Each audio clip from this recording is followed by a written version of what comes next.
For over 300 years, the early popes lived in constant fear of discovery, as Christianity was illegal and ruthlessly policed within the Roman Empire. To follow the faith, prayers were whispered underground in catacombs, under the looming threat of execution. Yet from darkness and fear rose a movement that challenged even the might of Rome. How did an outlawed group of believers grow powerful enough to eventually shape the empire that sought to crush them? Simon Peter, often simply called Peter, was no scholar or nobleman. He was a fisherman from the rural region of Galilee, earning a living alongside his brother Andrew. His life changed when he encountered Jesus of Nazareth, who called Peter to follow him, saying he would become a fisher of men.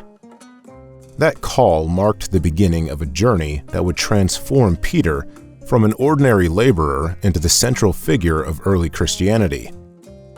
Today, Roman Catholic tradition regards him as the first pope, the spiritual ancestor of every pope who followed.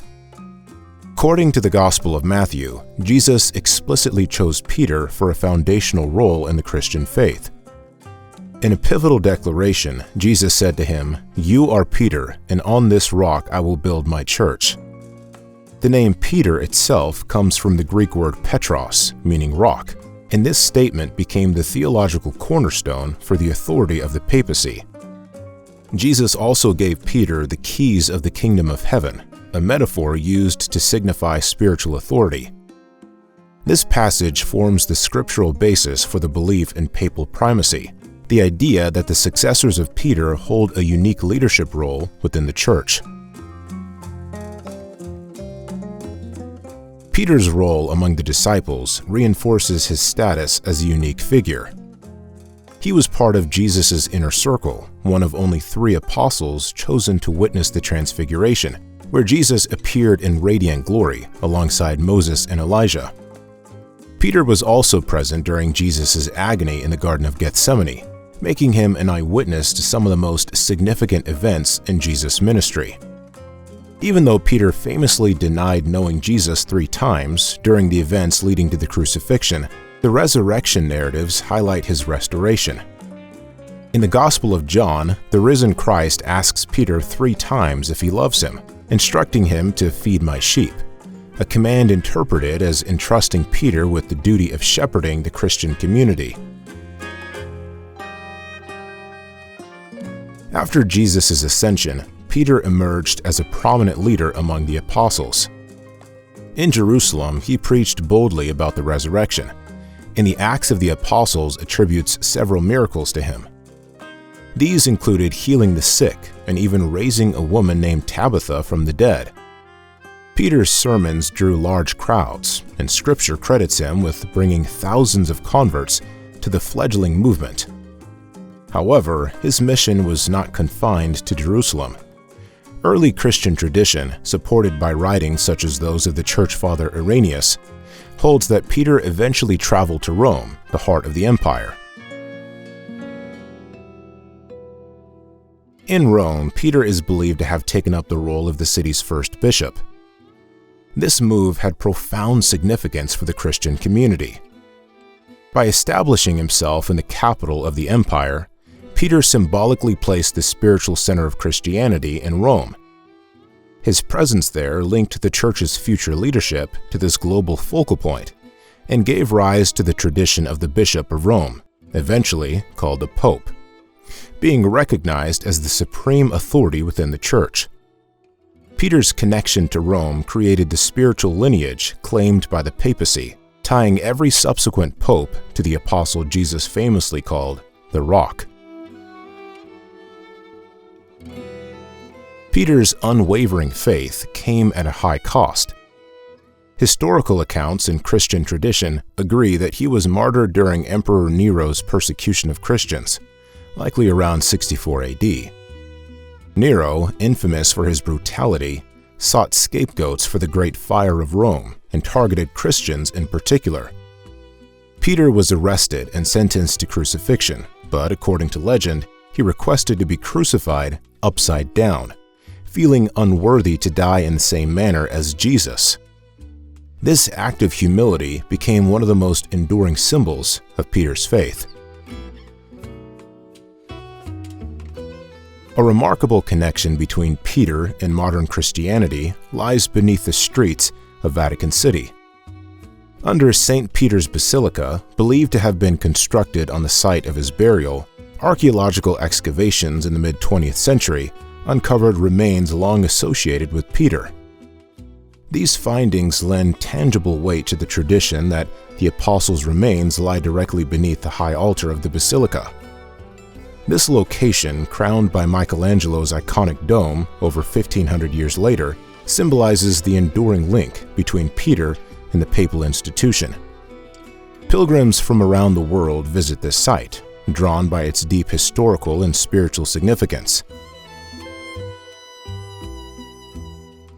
The transformation of Peter from a fisherman into a martyr and an enduring symbol of Christian leadership laid the foundation for the papacy, not just as a spiritual office, but as an institutional force. Through his faith and witness, Peter became the Prince of the Apostles, a title reflecting his unique role in the Church's history and theological imagination. His legacy, rooted in humility, service, and unshakable conviction, continues to shape the identity of the papacy today. For the first 3 centuries of Christianity, the bishops of Rome, later known as popes, carried out their mission under constant threat of persecution by the Roman Empire.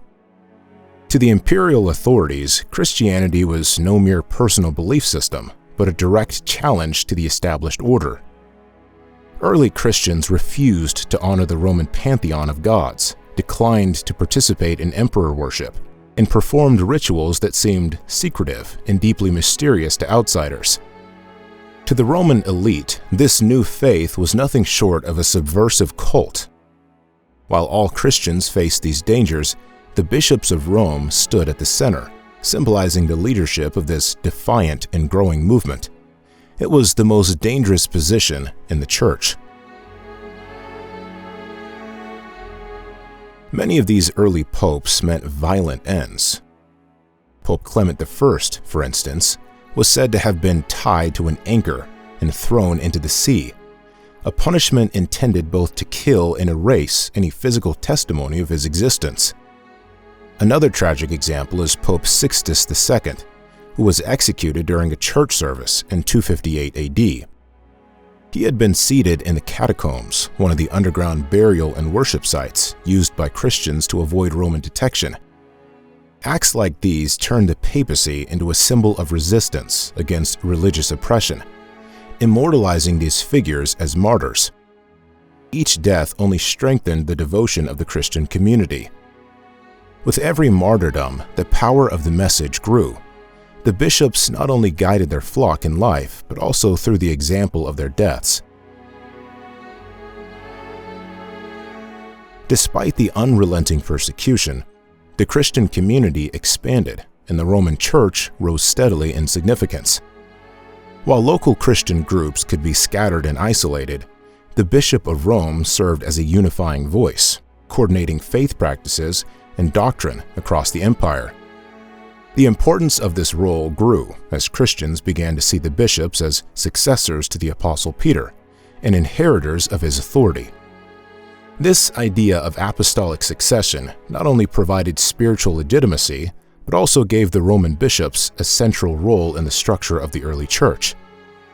Their leadership was strengthened by faith in their continuity with the church's foundation, a continuity no Roman persecution could extinguish. The catacombs provided physical evidence of this determination. These vast underground networks, carved into the soft volcanic rock beneath Rome, were used primarily as burial sites. Here, Christians sought not only to bury their dead, but also to pray and worship in spaces free from interference. Some popes not only conducted services in these dimly lit passages, but were also buried there, their simple tombs marked by symbols like the Chiro, an early Christian emblem. Graffiti left in the catacombs offers a glimpse into the mindset of the time. Written messages begged martyrs to intercede with God on behalf of the living. These tunnels became sacred spaces where the living and dead were united in devotion.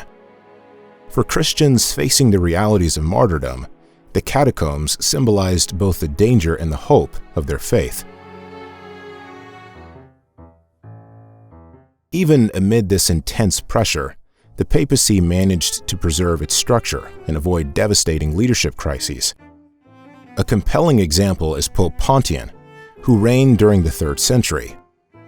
Following his arrest during the persecution of Emperor Maximus Thrax, Pontian was exiled to the harsh mines of Sardinia. Recognizing the realities of his situation, he made the remarkable decision to abdicate the papal office, the first pope to do so. His resignation ensured that the Church could swiftly appoint a successor, avoiding a leadership vacuum at a critical time. This act demonstrated the adaptability of the Church's hierarchy, which managed to survive even under extraordinary circumstances. Pontian would eventually die in exile, but his decision ensured continuity for the Roman Church. The courage displayed by these early popes turned them into heroes of the faith, and the hardships they endured elevated martyrdom to the highest form of Christian witness. In the eyes of the growing Christian community, suffering and death for the faith were not defeats, but triumphs. This belief helped transform the Roman Church into a powerful symbol of resilience. The memory of those who gave their lives for Christianity became central to Christian identity, creating an unbreakable link between martyrdom and ecclesiastical authority. The papacy was no longer just a position of leadership, it was a sacred burden, one that would continue to carry profound meaning in the centuries to come. By enduring waves of persecution and anchoring their legitimacy in an unbroken connection to Peter, the early popes secured their place as the heart of global Christianity before the Roman world knew what was coming. They laid the foundations for an institution that would not only survive the Roman Empire, but ultimately outlast it. In 313 AD, the issuance of the Edict of Milan by Emperor Constantine marked a turning point for the Christian Church.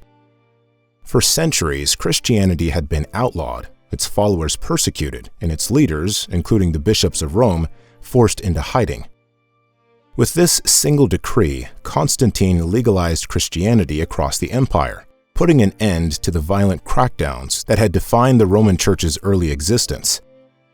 More importantly, what had been a marginalized and underground movement now found itself intertwined with imperial favor. For the Bishop of Rome, this meant a dramatic shift, from a hunted fugitive to a potential ally of the most powerful ruler in Western civilization. At this point in history, the term pope was not widely used in the way it is today. The bishops of Rome were still primarily local leaders within the Christian community. However, the legalization of Christianity gave the position a new level of prominence and influence. Constantine's political support for the Church amplified the voice of the Roman bishop, elevating the standing of the spiritual leader of what was already regarded as one of the most prominent Christian communities. As the Church took its first steps out of the shadows and into the public eye, the bishop's role began to evolve beyond local leadership, particularly as Rome's ancient prestige continued to exert authority in the Christian imagination. Some of Constantine's actions directly benefited the bishops of Rome, underscoring the growing alliance between church and state. One of the most symbolic gestures came when Constantine gifted the Lateran Palace to the Bishop of Rome. Located in the city's heart, this grand building became the first official papal residence, a stark contrast to the catacombs and humble homes that had hosted Christian gatherings for centuries. The Lateran Palace was a statement of the Church's newfound legitimacy and its place within the imperial structure. For the next 1,000 years, it would serve as the residence of the popes, long before the Vatican took on its current role as the spiritual and administrative center of the Church. But Constantine's influence was not limited to gifts of land and property. In 325 AD, he convened the First Council of Nicaea, the first ecumenical council in Christianity's history, aimed at resolving theological disputes threatening to divide the Church. The debate centered on the teachings of Arius, an Alexandrian priest who questioned the divinity of Jesus Christ. By gathering bishops from across the empire and asserting his role as a mediator, Constantine established a precedent for imperial involvement in church affairs. While the Bishop of Rome was not physically present at Nicaea, his importance was acknowledged through representatives who participated in the debates. By the end of the council, the Nicene Creed, the foundational statement of Christian belief, was established, and the Bishop of Rome's standing as a key voice in doctrinal matters was strengthened.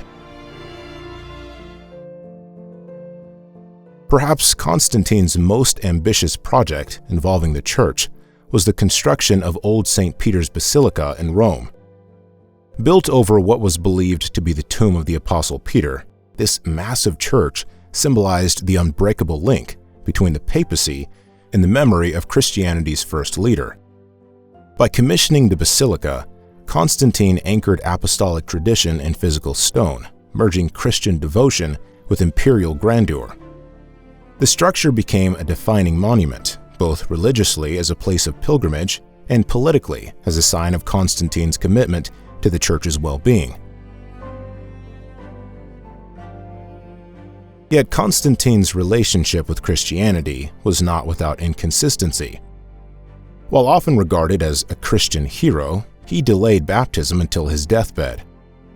Adding to this complexity, he was baptized by an Arian bishop, a leader adhering to a theological view later condemned as heretical by the very church Constantine had legalized. This detail underscores the fluid and sometimes ambiguous intersections of power, faith, and personal belief during this transformative period. The elevation of Christianity to legal and eventually favored status under Constantine had profound implications for the Church's future. No longer an underground faith, the Church began to organize itself as a structured institution, capable of administering to vast numbers of followers. With state support now backing its mission, the Church established new traditions and gained substantial influence across the empire. For the Bishop of Rome, the foundations for greater authority and enduring legacy were laid, a process that would continue to develop over the centuries. This newfound alliance with imperial power was a double-edged sword. On one hand, it secured the Church's survival and expansion, but it also introduced new challenges. The close relationship between church and state would open doors to both glory and corruption, as the papacy navigated questions of political entanglement and spiritual integrity. Constantine's reign set the stage, not just for the transformation of Christian faith into a global institution, but for the complicated legacy of the Church's role in worldly power. As Christianity spread across the Roman Empire and beyond, the rapid growth brought with it confusion and division. Competing interpretations of core doctrines about Christ's nature, the Trinity, and salvation created a threat to church unity. These disagreements were not small matters. They questioned the very identity of Christianity. Leaders soon realized that clear definitions of orthodoxy, what was considered correct belief, were essential to preserve cohesion within the faith. In response, the Church convened a series of ecumenical councils, beginning with the First Council of Nicaea in 325 AD. These meetings, attended by bishops from across the Christian world, sought to resolve disputes, establish core teachings, and suppress heresies. The Council of Nicaea addressed one of the most divisive controversies of the time, Arianism. Arius, an Alexandrian priest, taught that Jesus Christ was a created being and thus not equal to God the Father. This idea struck at the heart of traditional Christian teaching on the divinity of Christ. After intense debate, the council rejected Arianism, declaring that Jesus was of one substance, homoousios in Greek, with the Father. This decision was formalized in the Nicene Creed, still recited in churches today. While the Bishop of Rome did not personally attend the council, representatives from the Roman Church were present, underscoring its growing influence even when far from home. Over the following centuries, additional councils addressed new theological disputes. The First Council of Constantinople, 381 AD, expanded on Nicaea's Creed, affirming the divinity of the Holy Spirit and completing the doctrine of the Trinity. The Council of Ephesus, 431 AD, declared Mary to be the Theotokos, or God-bearer, reinforcing the belief in Christ's full divinity and humanity. Finally, the Council of Chalcedon, 451 AD, addressed misunderstandings about Christ's dual nature, declaring he was fully divine and fully human, united in one person. These councils were defining moments for the Church, providing clarity on key doctrines and uniting much of the Christian world, at least officially, under a shared theological framework. Throughout these debates, the Bishop of Rome steadily claimed a special authority to speak on matters of faith. Roman bishops interpreted their office as a continuation of the leadership granted to the Apostle Peter, whom Jesus called the Rock of the Church. This belief in apostolic succession gave the Roman bishop a foundation for his increasing role as a decisive voice in doctrinal disputes. While this claim was not fully accepted by the Eastern patriarchs, who viewed their sees as equal to Rome's, the Roman bishops began acting with increased confidence on the basis of their perceived spiritual inheritance from Peter. One figure who exemplified the growing stature of the Bishop of Rome was Pope Damasus I, who served in the late 4th century. During his pontificate, he commissioned St. Jerome to produce a standardized Latin translation of the Bible, known as the Vulgate. This project ensured consistent scripture across the Western Church and further solidified Rome's leadership in guiding Christian practice. Through such efforts, the papacy developed not only as a spiritual authority, but also as a guardian of theological order and intellectual tradition. In the midst of these developments, the papacy found itself often at odds with heresies that challenged the Church's teachings. Heresies like Arianism, Nestorianism, and Monophysitism each presented serious threats to Church unity. However, Rome's bishops consistently positioned themselves as defenders of orthodoxy. Theological letters issued by popes during these controversies, known as decretals, began to be treated as authoritative across the Western Church. These documents laid the groundwork for what would later become the centralized legal authority of the Vatican. One striking example of papal influence during this time came from Pope Leo I, also known as Leo the Great. At the Council of Chalcedon, his tome, a detailed letter explaining the Church's teaching on Christ's nature, proved decisive. After hearing his explanation, the bishops at the council exclaimed, "Peter has spoken through Leo." This moment symbolized the Roman bishop's growing claim to be the final interpreter of Scripture and tradition. Leo further reinforced the image of the Pope, not just as a pastoral figure, but as a theological leader with an unmatched voice in the Church. By the end of this period, the papacy had firmly established itself as more than a shepherd of souls. It had taken on the role of a guardian of truth, ensuring that Christianity maintained doctrinal clarity amid the competing ideas that arose throughout the empire. Rome's bishops positioned themselves as the final word on what it meant to be Christian, a role that would strengthen even further in the coming centuries. In the battlefield of belief, the papacy became the anchor of theological consistency, forging an identity that combined spiritual leadership with doctrinal authority. This blend of roles would shape not only the Western Church, but the entire history of the papacy for generations to come. In 476 AD, the unthinkable happened. The Western Roman Empire fell. The last emperor, Romulus Augustulus, was deposed by the barbarian Odoacer, marking the official end of Roman imperial rule in the West. What followed was a collapse of political authority, stable governance, and centralized power. Yet, even as the empire's administrative and military structures crumbled, one institution endured: the Church in Rome. The Bishop of Rome, already regarded as a key figure in Christianity, found himself stepping into a vastly different role, not just a spiritual leader, but the de facto authority in a city now left without an emperor or a state. With the imperial government gone and no Roman armies to defend it, the city of Rome turned to the only leader still capable of organizing his people: the Pope. The role of the bishop, once largely confined to spiritual care, began to shift to address the urgent needs of a population struggling to survive.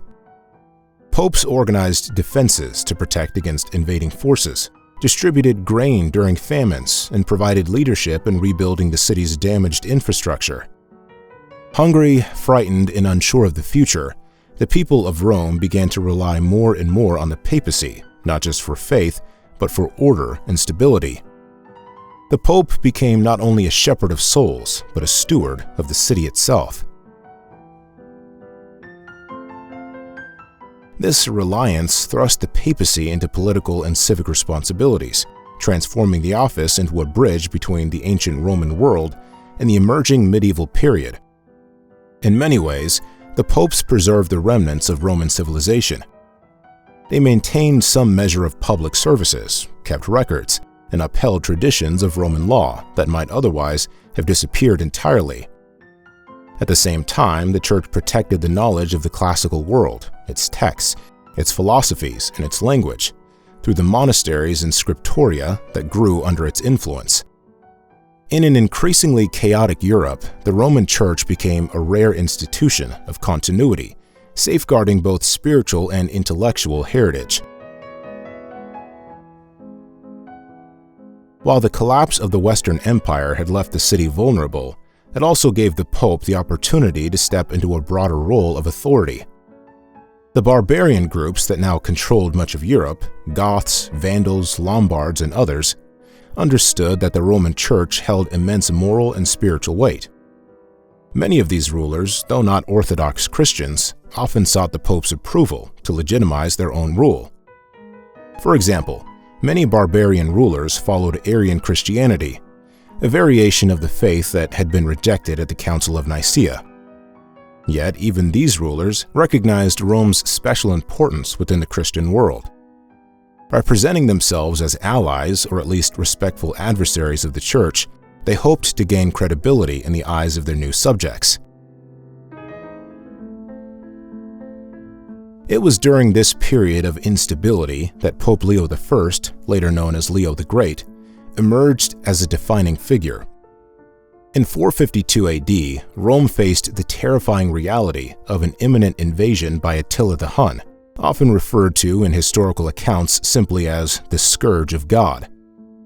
With no army to resist the Huns, Leo, accompanied by a small delegation, rode out to meet Attila in person. The details of their meeting are shrouded in mystery, no written agreements survive, and contemporary accounts are sparse. Yet somehow, Leo persuaded the fearsome warlord to spare the city. Attila turned his forces away, and Rome was saved. This singular act elevated Leo's reputation to legendary status, reinforcing the perception that the Pope held a unique authority, even in the face of devastating military threats. The process of the papacy's evolution during this period was not just about survival, it was strategic. With Rome in ruins, the Pope positioned himself as both a spiritual heir to the Apostle Peter and a caretaker of Roman civilization itself. This dual entity bolstered the authority of the papacy on multiple levels. Spiritually, the Pope was the leader of the Christian Church. Politically, he became a symbol of unity, holding together what fragments of Roman legacy could still be preserved within an increasingly fractured Europe. The idea that the Bishop of Rome inherited the mantle of both Peter and Roman tradition added an extra layer of legitimacy to the office, making the Pope more than just a religious figure. In this post-imperial world of shifting kingdoms and uncertain alliances, the papacy stood apart as a singular institution. While kings and warlords fought for land and power, the Pope carried a kind of authority that transcended borders. He wielded no sword, commanded no armies, but his influence was undeniable. In the midst of political fragmentation, the Bishop of Rome represented something universal, the enduring power of faith, the legacy of a fallen empire, and the hope of a Christian civilization. The combination of spiritual and worldly leadership would define the role of the Pope for centuries to come, setting the stage for the papacy's growing influence in the medieval world. Pope Gregory I, better known as Gregory the Great, became Pope in 590 AD, a time of immense turmoil. Rome was a shadow of its former imperial glory, ravaged by waves of plague, famine, devastating floods, and Lombard invasions that threatened the city's very survival. Yet amid this chaos, Gregory transformed the papacy into a formidable center of political and spiritual leadership, reshaping not only the Church but also the very fabric of European Christianity. Gregory came from a wealthy and prominent Roman family, but his early career as a public servant was cut short by a profound spiritual calling. He served as the city's prefect, the highest civil position in Rome, before resigning from worldly affairs.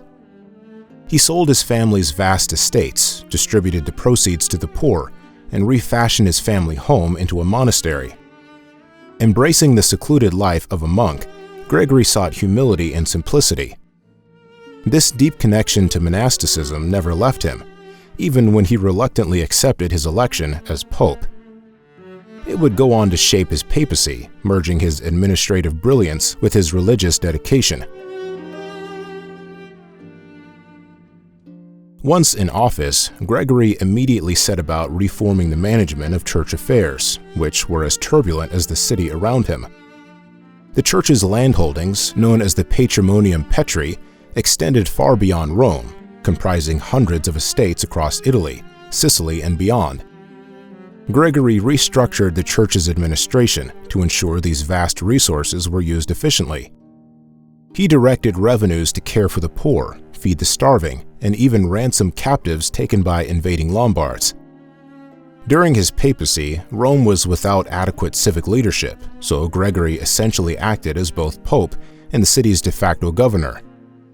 His ability to balance spiritual responsibilities with practical governance helped stabilize Rome during one of its most precarious periods.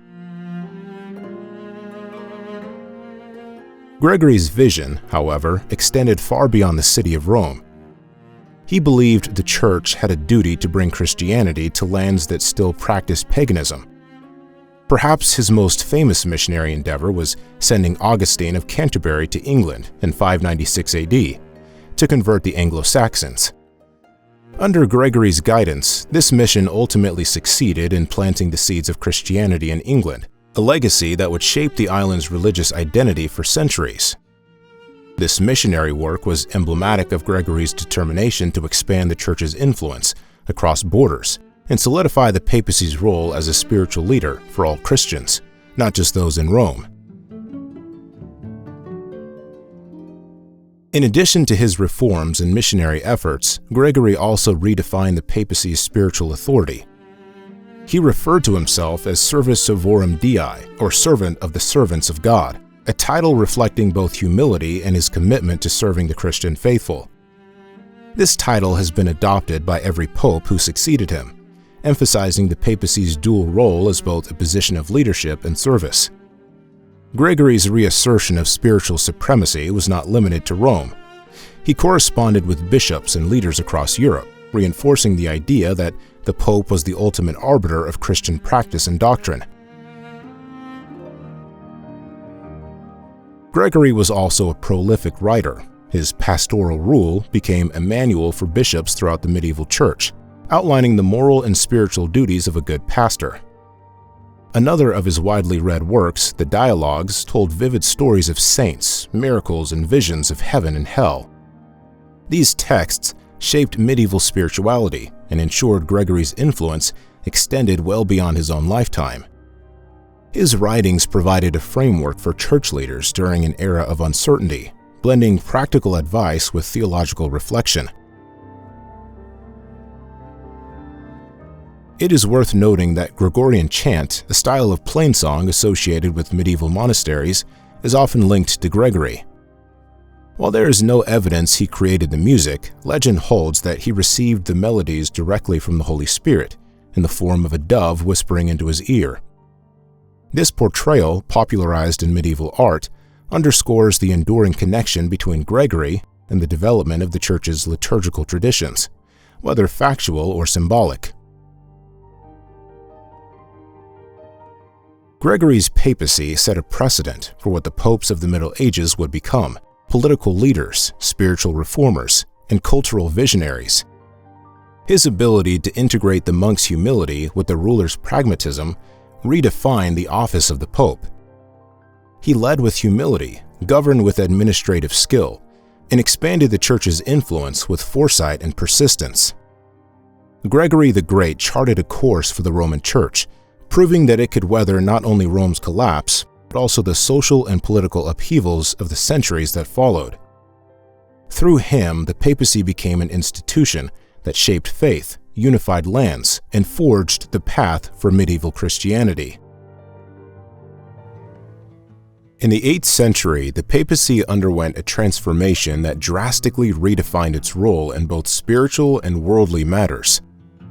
What had long been an office concerned with the care of souls evolved into one with power over land, armies, and kings.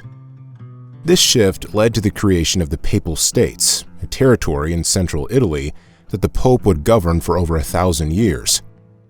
The circumstances that gave rise to this new papal kingdom were rooted in both political necessity and opportunism.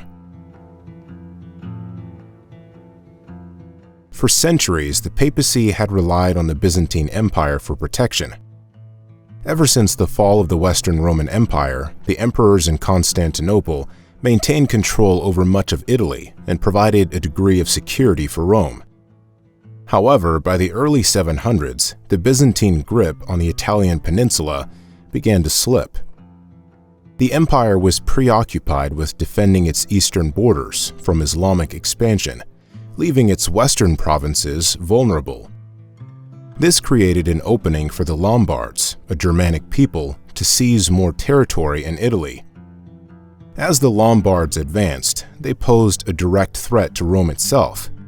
With no Byzantine assistance forthcoming, the Pope faced the grim reality that he could no longer depend on distant emperors to safeguard the Church. Pope Stephen II recognized the need for a bold solution. In 754, he took an unprecedented step.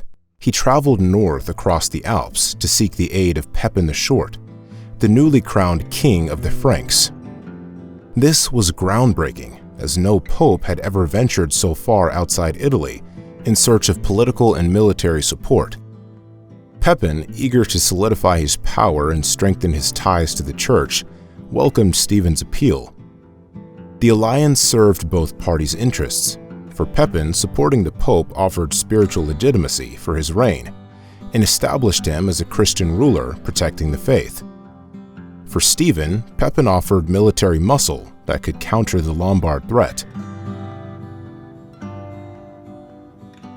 In the same year, Pepin led a campaign against the Lombards, defeating them and reclaiming several key territories in central Italy. Pepin did not simply return these lands to their previous Byzantine rulers. Instead, he donated them to the Pope. This act, known as the Donation of Pepin, marked the birth of the Papal States. The Pope now held direct control over a substantial swath of land, stretching from Rome to Ravenna. This territory, governed directly by the papacy, became both a spiritual and a temporal kingdom. The donation fundamentally changed the nature of the Pope's authority.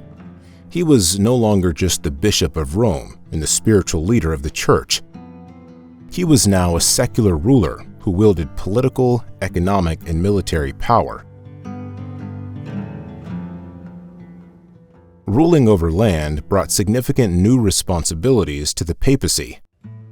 The Pope now collected taxes, minted coins, and managed armies to defend his territory.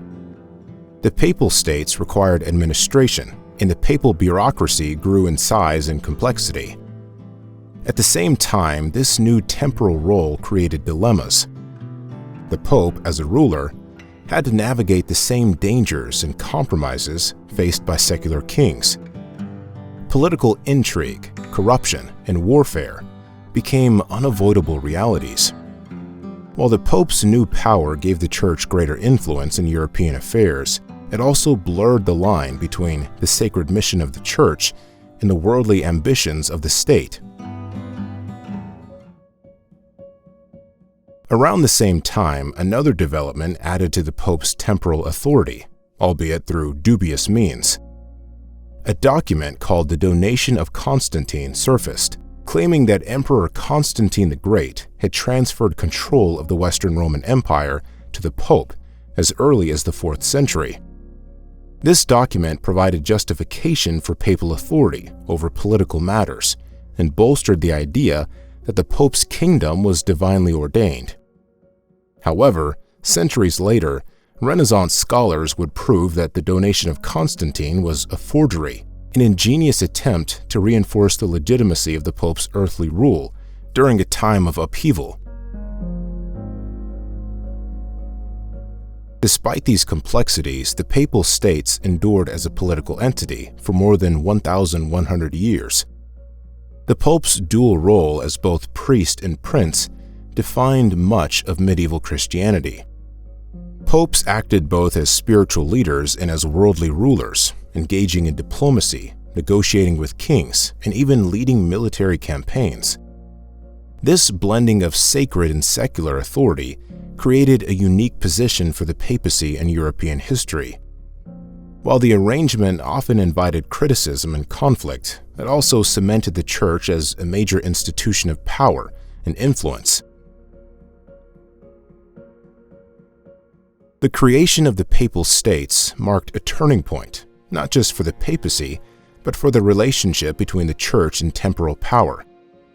By carving out a kingdom of its own, the papacy positioned itself as both a spiritual guide and a political force in a Europe that was becoming increasingly fragmented. This fusion of roles brought challenges and opportunities, setting the stage for centuries of entanglement between the authority of the Church and the politics of kings. For better or worse, the papacy had firmly entered the arena of worldly power, a place it would occupy for generations. In the year 800 AD, a monumental event occurred that would shape the balance of power in medieval Europe. On Christmas Day, during Mass at St. Peter's Basilica in Rome, Pope Leo III placed a crown on the head of Charlemagne, declaring him Emperor of the Romans. With that act, the Western Roman Empire, swept away centuries earlier, was symbolically revived. In reality, it was something entirely new. This alliance between the papacy and Charlemagne's growing Frankish kingdom would not only transform the role of the Pope, but also define the relationship between rulers and the Church for centuries. At the time, Charlemagne was already a dominant figure in Europe. Over decades, he had expanded the Frankish kingdom into an empire that stretched from modern-day France to Germany, Italy, and beyond. His military campaigns were as ambitious as they were brutal, often carried out with the intent of Christianizing the territories he conquered. Charlemagne's wars, especially against the Saxons, were marked by a policy of forced conversion, accept baptism or face death. For the Church, this partnership provided an opportunity to root Christianity in lands still practicing ancient pagan religions. With Pope Leo's spiritual support, Charlemagne's conquests acquired divine justification, framing the Frankish expansion as both a political and religious mission. The coronation of Charlemagne was not only a significant moment for Europe, but also a bold statement to the Byzantine Empire. For centuries, the emperors in Constantinople had claimed to be the sole successors of the Roman Empire's legacy. By crowning a new emperor of the Romans in the West, the Pope sent a message that the Roman imperial idea no longer belonged exclusively to the East. It was also a demonstration of the Pope's unprecedented power. In placing the crown on Charlemagne's head, Pope Leo III made clear that the authority to grant the title of emperor rested with the papacy. This act effectively positioned the Pope as the ultimate kingmaker, a spiritual leader who could grant not only divine legitimacy, but also earthly power. The decision to crown Charlemagne wasn't made in a vacuum. Pope Leo III had faced serious challenges during his tenure. Accused of corruption and misconduct by enemies within Rome, Leo had been attacked and nearly blinded during a conspiracy to depose him. Fleeing the city, he sought Charlemagne's protection. The Frankish king restored Leo to power, using his influence to silence the Pope's detractors. The events strengthened their alliance. It was clear that Leo owed his position, at least in part, to Charlemagne's intervention. The coronation symbolized their mutual dependency. Charlemagne gained the church blessings for his rule, while Leo secured political and military protection for the papacy in an age of instability. Charlemagne's imperial title carried immense symbolic weight. It linked his rule to the glory of ancient Rome, legitimizing his vast empire and giving it continuity with the past. But the event also highlighted an uneasy question: who held ultimate authority, emperor or pope? While the coronation enhanced Charlemagne's status, it also suggested that the pope stood above earthly kings, possessing the authority to crown and perhaps even depose emperors. This tension between spiritual and temporal power simmered beneath the surface for centuries, often erupting into bitter struggles between popes and emperors over the limits of their respective spheres of control. Interestingly, contemporaries noted that Charlemagne himself may not have been entirely comfortable with the coronation. According to one account, the king did not expect Pope Leo to crown him during the Christmas Mass, and may even have been surprised. Some historians speculate that Charlemagne, who valued his own authority, would have preferred to take the imperial title on his own terms, rather than as a gift of the papacy. Whether it was a spontaneous gesture or a calculated move by Pope Leo, the coronation undeniably reinforced the Pope's position as a central figure in shaping European power. Beyond politics, the alliance between Charlemagne and the Church left a lasting cultural and religious legacy. Charlemagne saw himself not just as a ruler, but as a reformer of Christendom.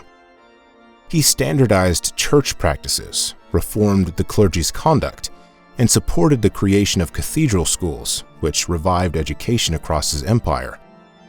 By funding the copying of religious texts, Charlemagne preserved much of Europe's intellectual and theological heritage.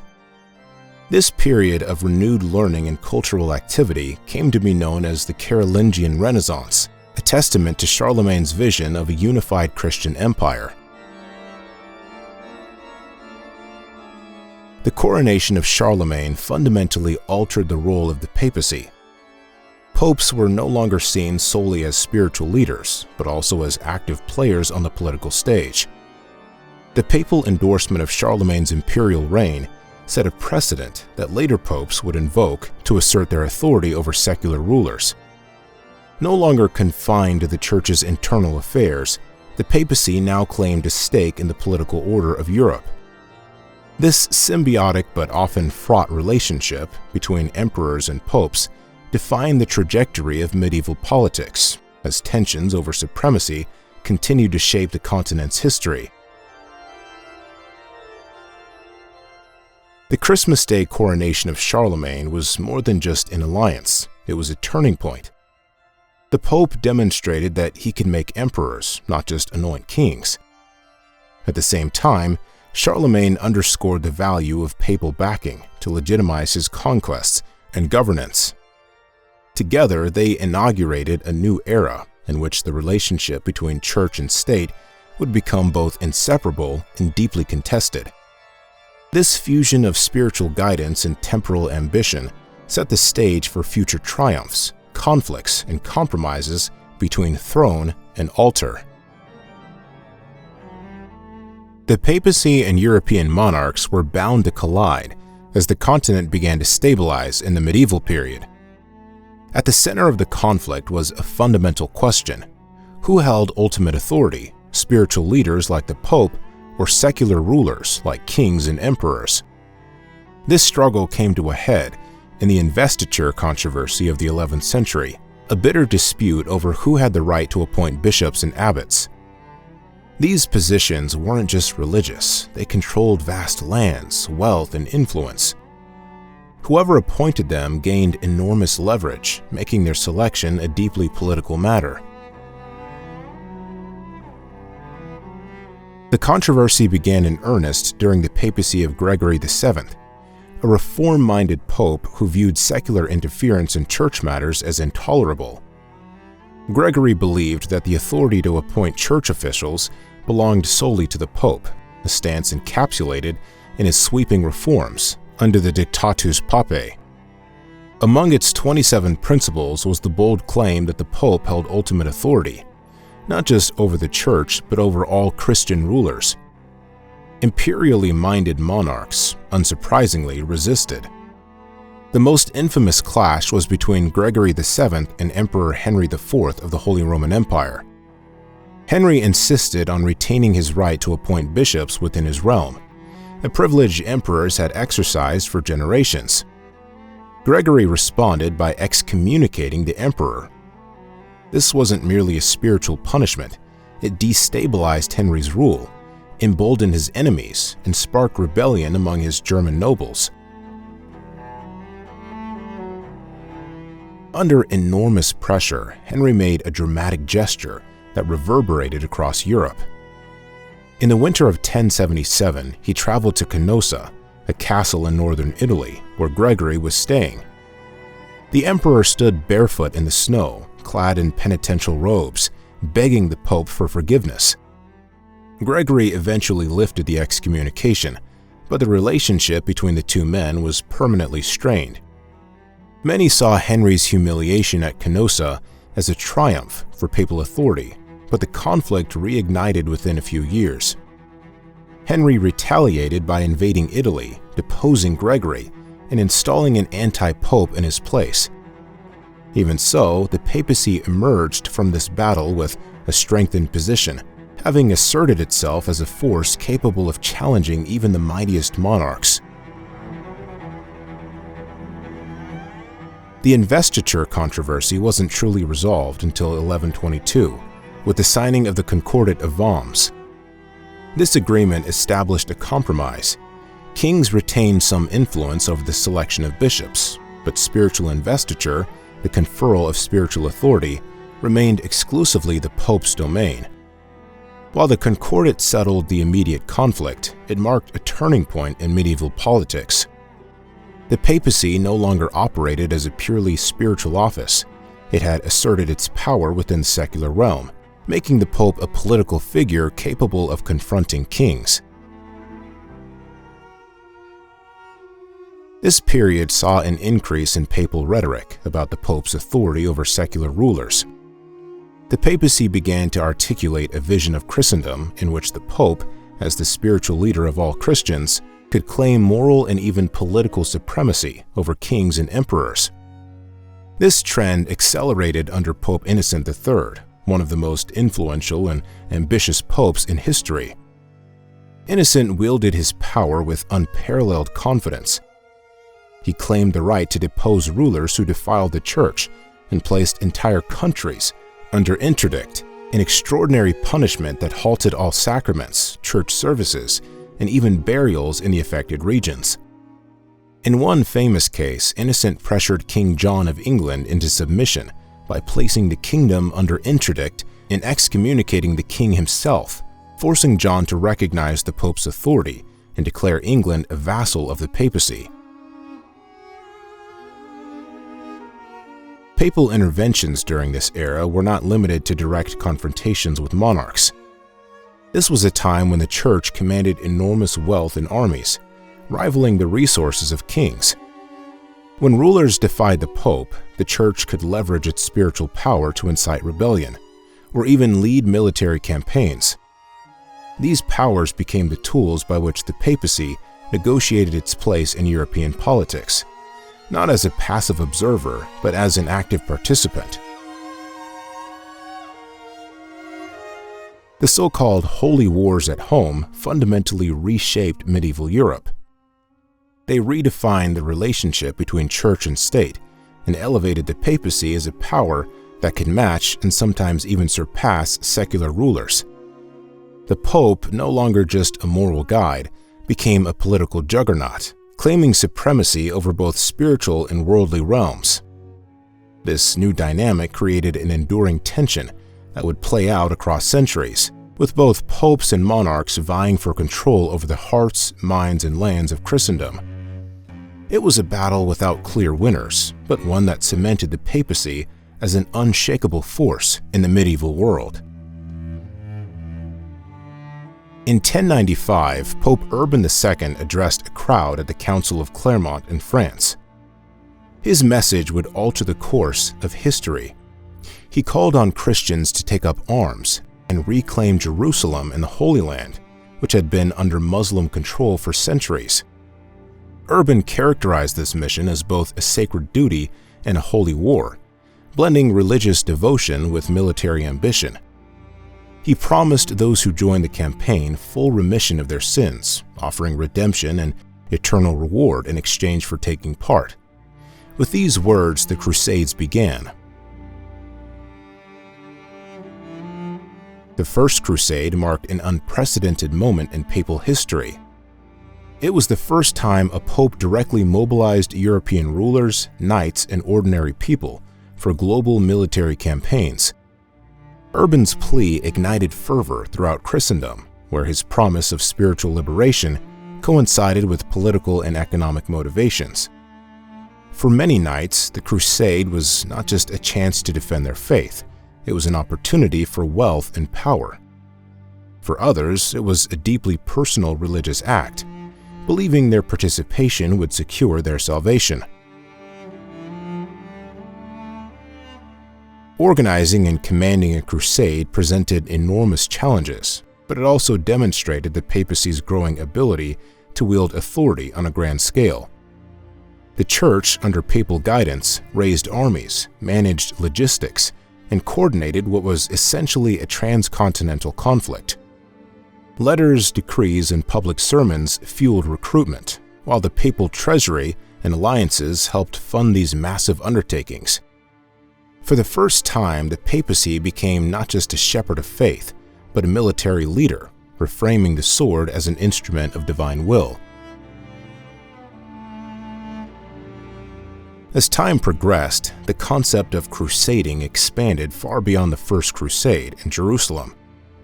Later popes sanctioned military campaigns across Europe, targeting diverse enemies of the Church. These included heretical sects like the Cathars in southern France, political rivals, and even Christian monarchs who defied papal authority. While the First Crusade had been an external campaign against an external foe, later crusades were often directed inward against perceived threats within the Christian world itself. For example, the Albigensian Crusade of the early 13th century targeted heresy within the borders of Christendom, presenting itself as both a holy war and an assertion of papal power. Papal involvement in military affairs elevated the stature of the Pope within Europe. The Crusades reinforced the idea that the Pope was not only the spiritual head of Christianity, but also the supreme leader of a united Christendom, capable of directing immense geopolitical forces. In an era marked by feudal divisions and competing monarchies, the papacy's ability to rally European leaders under a single cause showcased its influence. Popes bridged political rivalries, united disparate kingdoms, and projected an image of a cohesive Christian identity defined by militant faith. The reach of crusading rhetoric extended far beyond the Holy Land.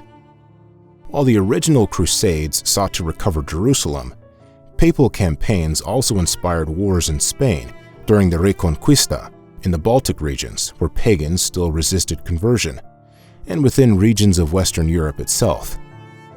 Crusaders who marched under the Pope's banner found both religious justification and political opportunity, binding the Church in warfare in ways that would permanently shape medieval and modern perceptions of Christian identity. One of the most prolific advocates of Crusades was Pope Innocent III, who reigned from 1198 to 1216. Innocent called for more crusades than any other pope in history. However, he never personally visited the Holy Land or set foot on a battlefield. His power lay in political maneuvering, correspondence, and the issuance of papal bulls that commanded action across Christendom. While his campaigns expanded the reach of the Church, they also showcased the evolving nature of papal leadership, existing more as a spiritual and political figurehead rather than a physical presence in military operations. The Crusades solidified the Pope's role as not just the vicar of Christ, but also as a general of Christendom. The Pope could, with a single decree, summon armies, declare peace, and even define the parameters of religious obedience. This blending of spiritual and militaristic authority transformed the papacy's image, asserting its dominance both in religious and secular matters. The concept of a holy war became deeply linked to papal identity, cementing the Pope as a figure of unmatched influence in medieval Europe. The consequences of the Crusades were far-reaching. While they redefined the role of the papacy in military affairs, they also left legacies that were profoundly complex. The campaigns contributed to centuries of tension between Christians and Muslims, introduced brutal conflicts into European society, and deepened divisions within the faith itself. At the same time, they showcased the extraordinary reach and impact of papal authority, proving that a pope could unite the divided kingdoms of Europe under a single cause, at least for a time. Though the Crusades faded into history, their impact on the papacy was lasting. They transformed the Church's role from a purely spiritual institution to an active player in global politics and warfare, a legacy that would shape the future of Christendom for centuries to come. Pope Innocent III, who reigned from 1198 to 1216, is often considered the most powerful pope in history. At the age of just 37, he ascended the papal throne, becoming one of the youngest leaders of the Church. Yet his age did not limit his ambition or influence. Innocent saw the papacy as the supreme authority on earth, a divine institution superior to all secular powers. He famously compared the relationship between the papacy and earthly rulers to the sun and the moon. In his view, the Pope was like the sun, providing spiritual light to the moon, secular kings, who merely reflected its authority. This analogy reinforced his belief that spiritual power always outweighed temporal power, a principle he exercised throughout his reign. One of Innocent's most significant tools was excommunication, a spiritual weapon with profound political consequences. He used it frequently against rulers who defied him, placing entire kingdoms under interdict, a form of collective punishment where all church services were suspended. For instance, when King John of England refused to accept the Pope's nominee for Archbishop of Canterbury, Innocent excommunicated him and placed England under interdict.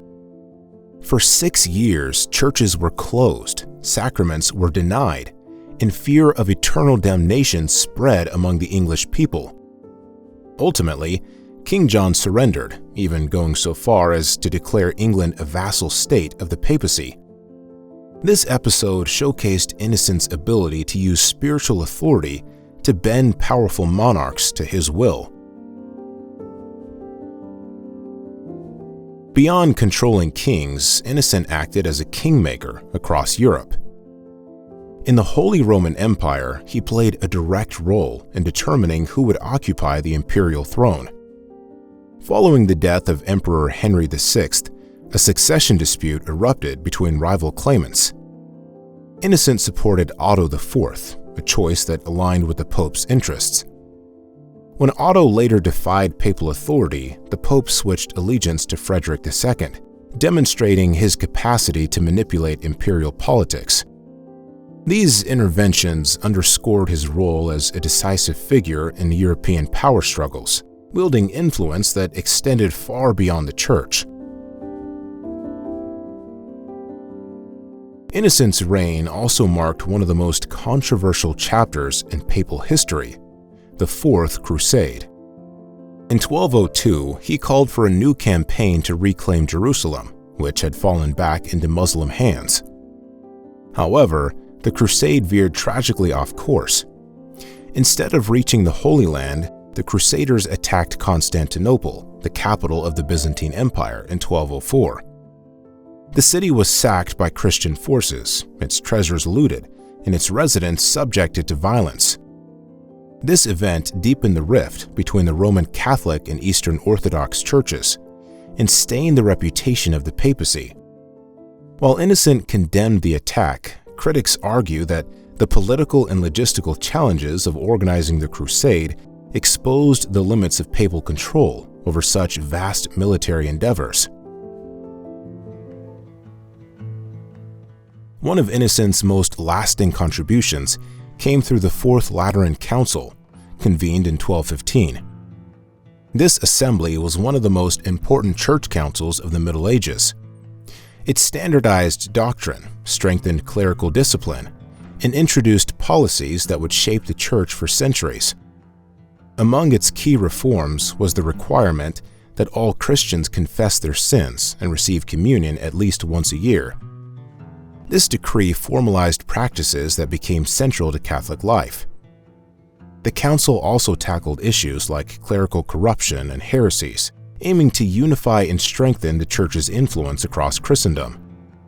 Innocent's ability to mobilize over 400 bishops, abbots, and secular leaders for the council reflected the unmatched authority he held as Pope.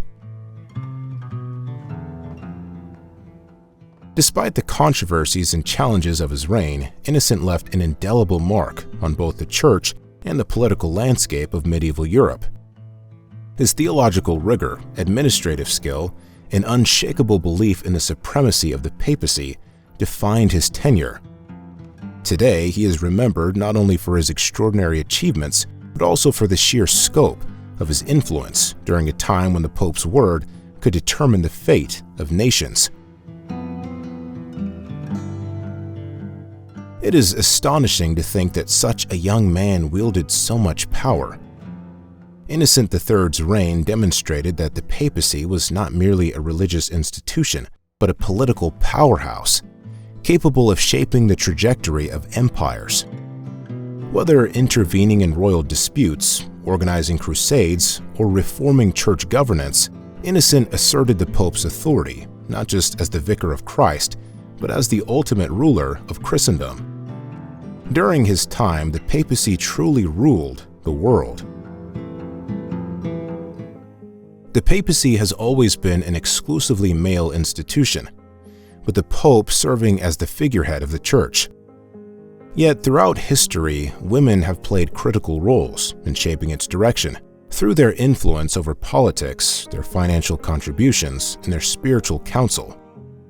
Although barred from official power, these women shaped events behind the scenes, maneuvering through religious and social structures to have their voices heard, even when they were silenced by law and tradition. One of the most historically significant examples of women wielding influence over the papacy occurred during the 10th century, an era often referred to as the pornocracy or the rule of harlots. Powerful Roman noblewomen like Theodora and her daughter Marozia held enormous sway over the papacy during this time. Their control extended to determining who would become pope, often installing their own relatives in the position. Marozia, for example, is rumored to have orchestrated the election of Pope John XI, who was widely believed to be her son. This control of the papal throne, often through marriage alliances, wealth, and strategic manipulation, blurs the line between scandal and legitimate political power during a period marked by instability within the Church. While figures like Marozia exerted control through political intrigue, other women influenced the papacy in more spiritual and intellectual ways. Female mystics, particularly during the Middle Ages, played pivotal roles in guiding and even challenging the papacy's actions. One such figure, Hildegard of Bingen, was a Benedictine abbess, composer, and visionary, whose writings became so renowned that she earned the respect of popes and kings alike. Her correspondence with Pope Eugenius III reflected her boldness in speaking out against corruption and spiritual complacency in the Church. Through her prophetic visions, she encouraged reforms that would strengthen the moral backbone of both clergy and laity, demonstrating how deeply spiritual authority could intersect with institutional influence. Perhaps no female mystic had as profound an impact on papal history as Catherine of Siena. Living in the 14th century, Catherine was instrumental in convincing Pope Gregory XI to return the papacy from Avignon back to Rome in 1377. For nearly 70 years, the papacy had been based in Avignon, a period often referred to as the Babylonian captivity of the Church. Catherine, moved by both political foresight and religious conviction, warned Gregory that his absence from Rome was eroding the Church's legitimacy and authority. Through letters and personal meetings, she pressured the Pope to restore the seat of the papacy to its historic and symbolic center in Rome. Her efforts reshaped the Church's identity at a critical moment and earned her canonization after her death. Catherine's influence shows the extent to which women, even without formal titles, could impact decisions that altered the trajectory of Christendom. Women's contributions to the papacy weren't always limited to spiritual counsel or political maneuvering. Many supported the institution through wealth and patronage. Queens, noblewomen, and widows provided financial backing for church projects, ranging from the construction of cathedrals to the founding of monastic orders. Wealthy women endowed monasteries and funded reforms, using their resources to guide the Church's priorities. In some cases, they used their roles as abbesses to exert direct political influence. For example, powerful abbesses often managed vast estates and decided how church resources were allocated, playing a role in local politics that rivaled bishops in importance. It wasn't just real women who stirred the imagination of papal history. Legends of women in direct papal power highlight the cultural fascination with their influence. The most famous example is the story of Pope Joan. According to the legend, Joan disguised herself as a man and rose through the church hierarchy, eventually becoming pope. Her reign was supposedly exposed only when she gave birth during a public procession. Although historians widely regard the story as a myth, its endurance over centuries reflect broader anxieties about women's exclusion from power and the imaginative speculation about what could happen if they secretly held it. The persistence of the Pope Joan legend, despite lack of evidence, reveals how deeply the absence of women in visible leadership within the Church has fueled both curiosity and controversy. While women were excluded from officiating roles within the Catholic hierarchy, their contributions to the papacy's development were undeniable. Whether through financing church endeavors, serving as political kingmakers, or offering bold spiritual guidance, women shaped papal history in profound ways. Figures like Hildegard of Bingen and Catherine of Siena challenged corruption, directed reform, and even commanded the attention of popes. Meanwhile, political influencers like Theodora and Marozia demonstrated the extent to which women could navigate male-dominated structures to exert power in their own right. Though the throne of St. Peter has always been occupied by men, the history of the papacy cannot be fully understood without recognizing the women who worked behind it, ensuring their voices shaped its story. In 1309, Pope Clement V moved the papal court from Rome to the small southern French town of Avignon. This marked the beginning of a 70-year period that many later called the Babylonian captivity of the Church, echoing the biblical exile of the Israelites. The decision came amid the turmoil and violence of medieval Rome, where political instability, warring factions, and physical danger made governing the Church increasingly difficult. Officially, the move was framed as a strategic necessity to ensure the safety of the Pope and his administration. In practice, however, it brought the Church into closer alignment with the powerful French monarchy, much to the dismay of other European powers. The Avignon Papacy, lasting from 1309 to 1377, was defined by its significant shift from spiritual leadership to bureaucratic control. During this period, 7 successive popes, all French, ruled from Avignon rather than Rome, reinforcing the perception that the papacy had fallen under the dominance of the French crown. Critics across Europe argued that the Church had become a tool of French interests and was no longer independent. This perception sparked resentment and eroded the trust of many Catholics, who viewed the arrangement as a betrayal of the Church's universal mission. One defining feature of the Avignon Papacy was its extraordinary focus on administrative expansion and financial management. In Avignon, the popes operated from a grand fortified palace, which became a symbol of their authority, but also of their growing distance from the everyday spiritual lives of the faithful. The Palace of the Popes, constructed during this period, was not only a residence but also a fortress designed to safeguard the Church's accumulated wealth and the papal court itself. The opulence of this structure drew sharp criticism for its extravagance. The elaborate rituals and luxurious surroundings of the papal court underscored criticisms that the popes were more concerned with earthly treasures than spiritual leadership. Finances played a central role in sustaining the Avignon court. The papacy became an intricate, highly efficient financial institution during these years, supported by widespread taxation. The Church introduced increasingly elaborate systems of collecting revenues, including the sale of indulgences and appointments to lucrative benefices. Bishops, priests, and laypeople alike saw these practices as evidence of moral decay, further fueling calls for reform. Avignon became the nerve center of what some called a papal tax empire, where the focus seemed to shift from salvation to economics. While Avignon thrived as a bureaucratic hub, the absence of the papacy left Rome in a state of disrepair. The city, once the heart of Christianity, fell into chaos. Noble families and rogue warlords vied for control, plunging Rome into political and moral collapse. Economic hardship and famine plagued the city, leaving churches and streets in neglect.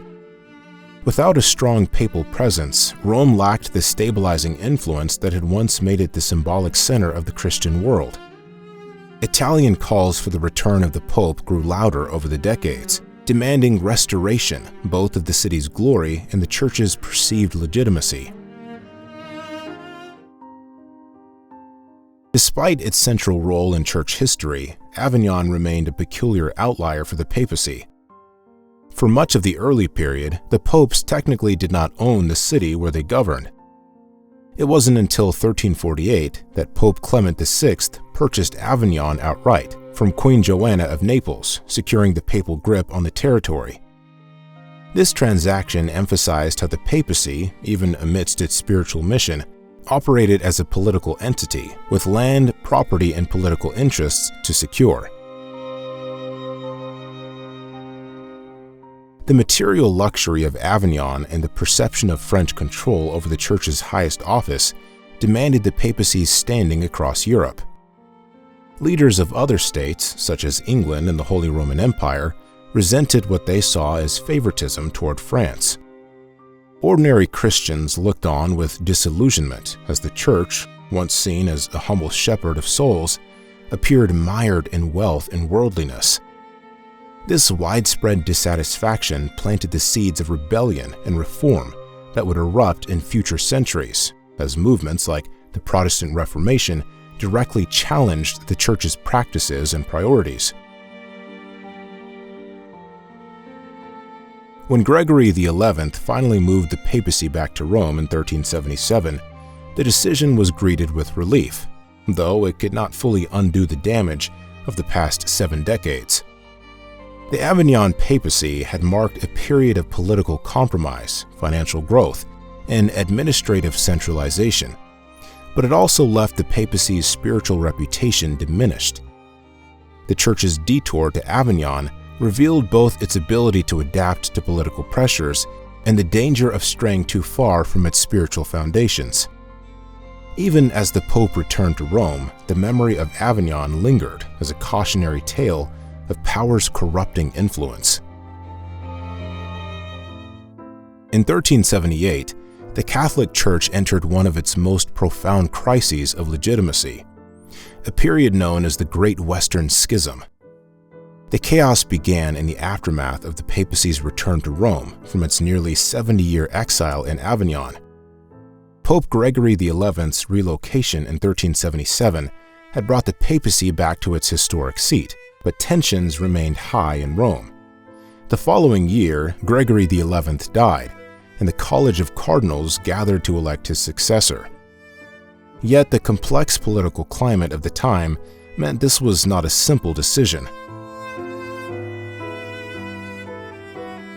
As the cardinals convened, a rowdy Roman mob surrounded them, demanding the election of a Roman, or at least an Italian, pope.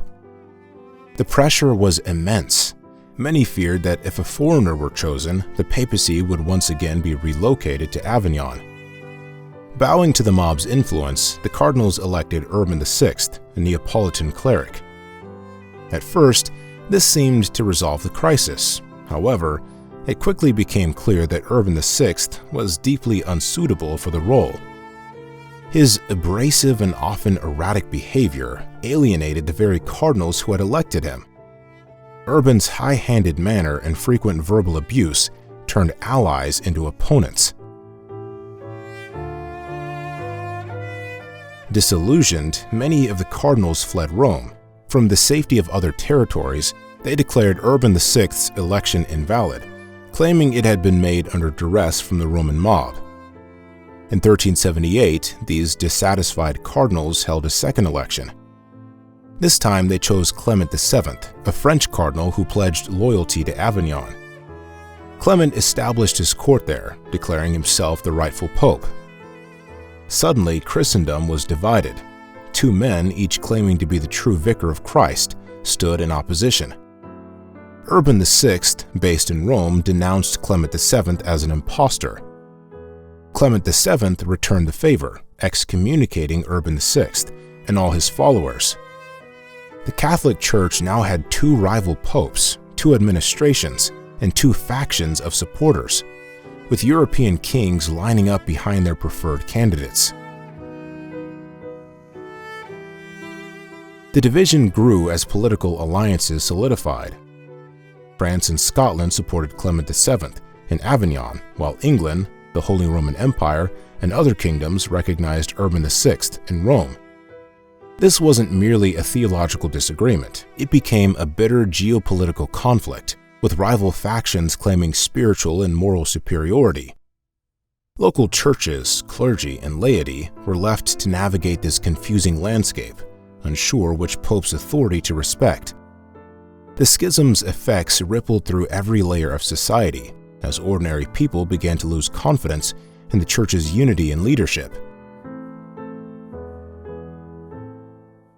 Attempts to resolve the crisis only deepened the confusion. In 1409, a group of cardinals from both factions convened the Council of Pisa.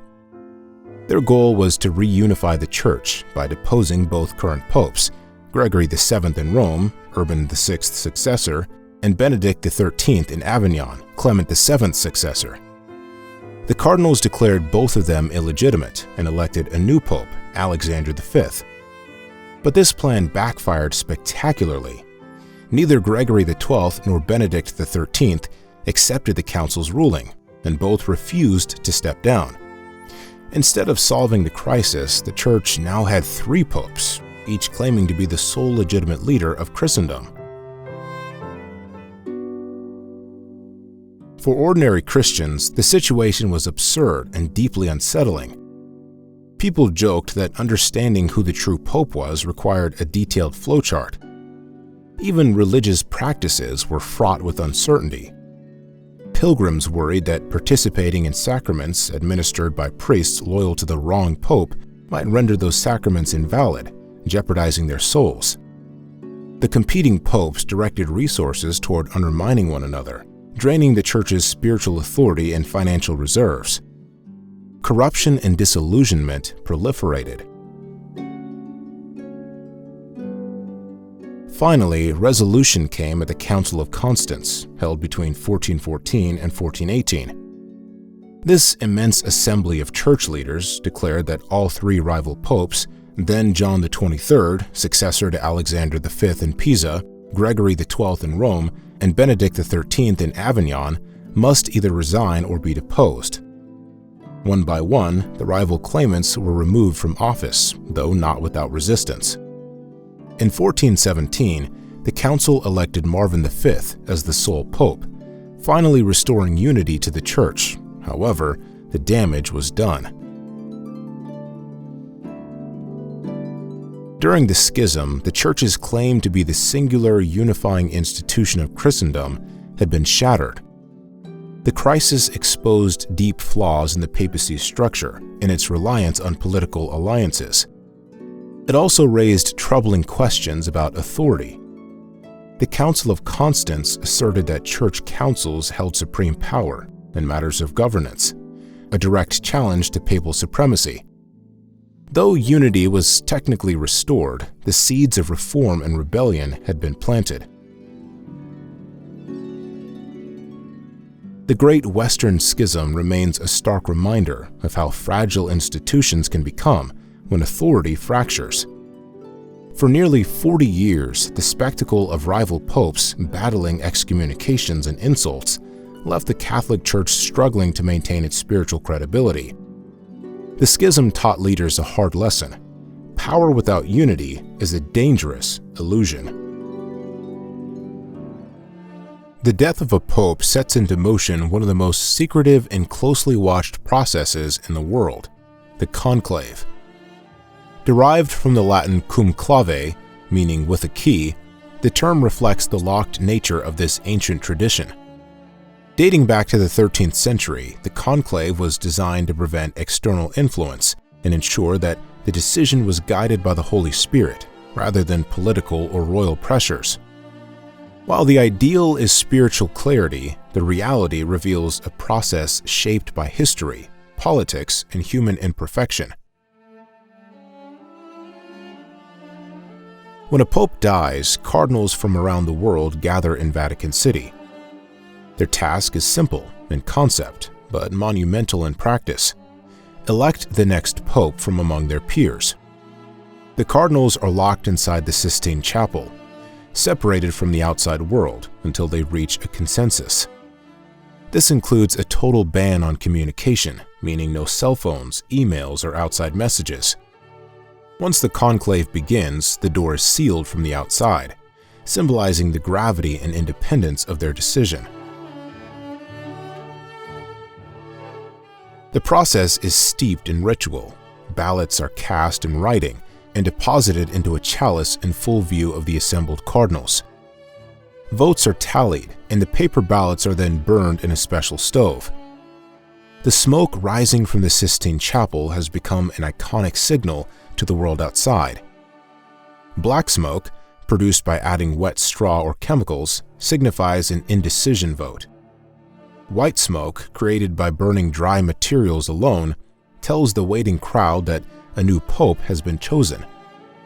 This signal often comes after hours or even days of anxiously watching the chimney.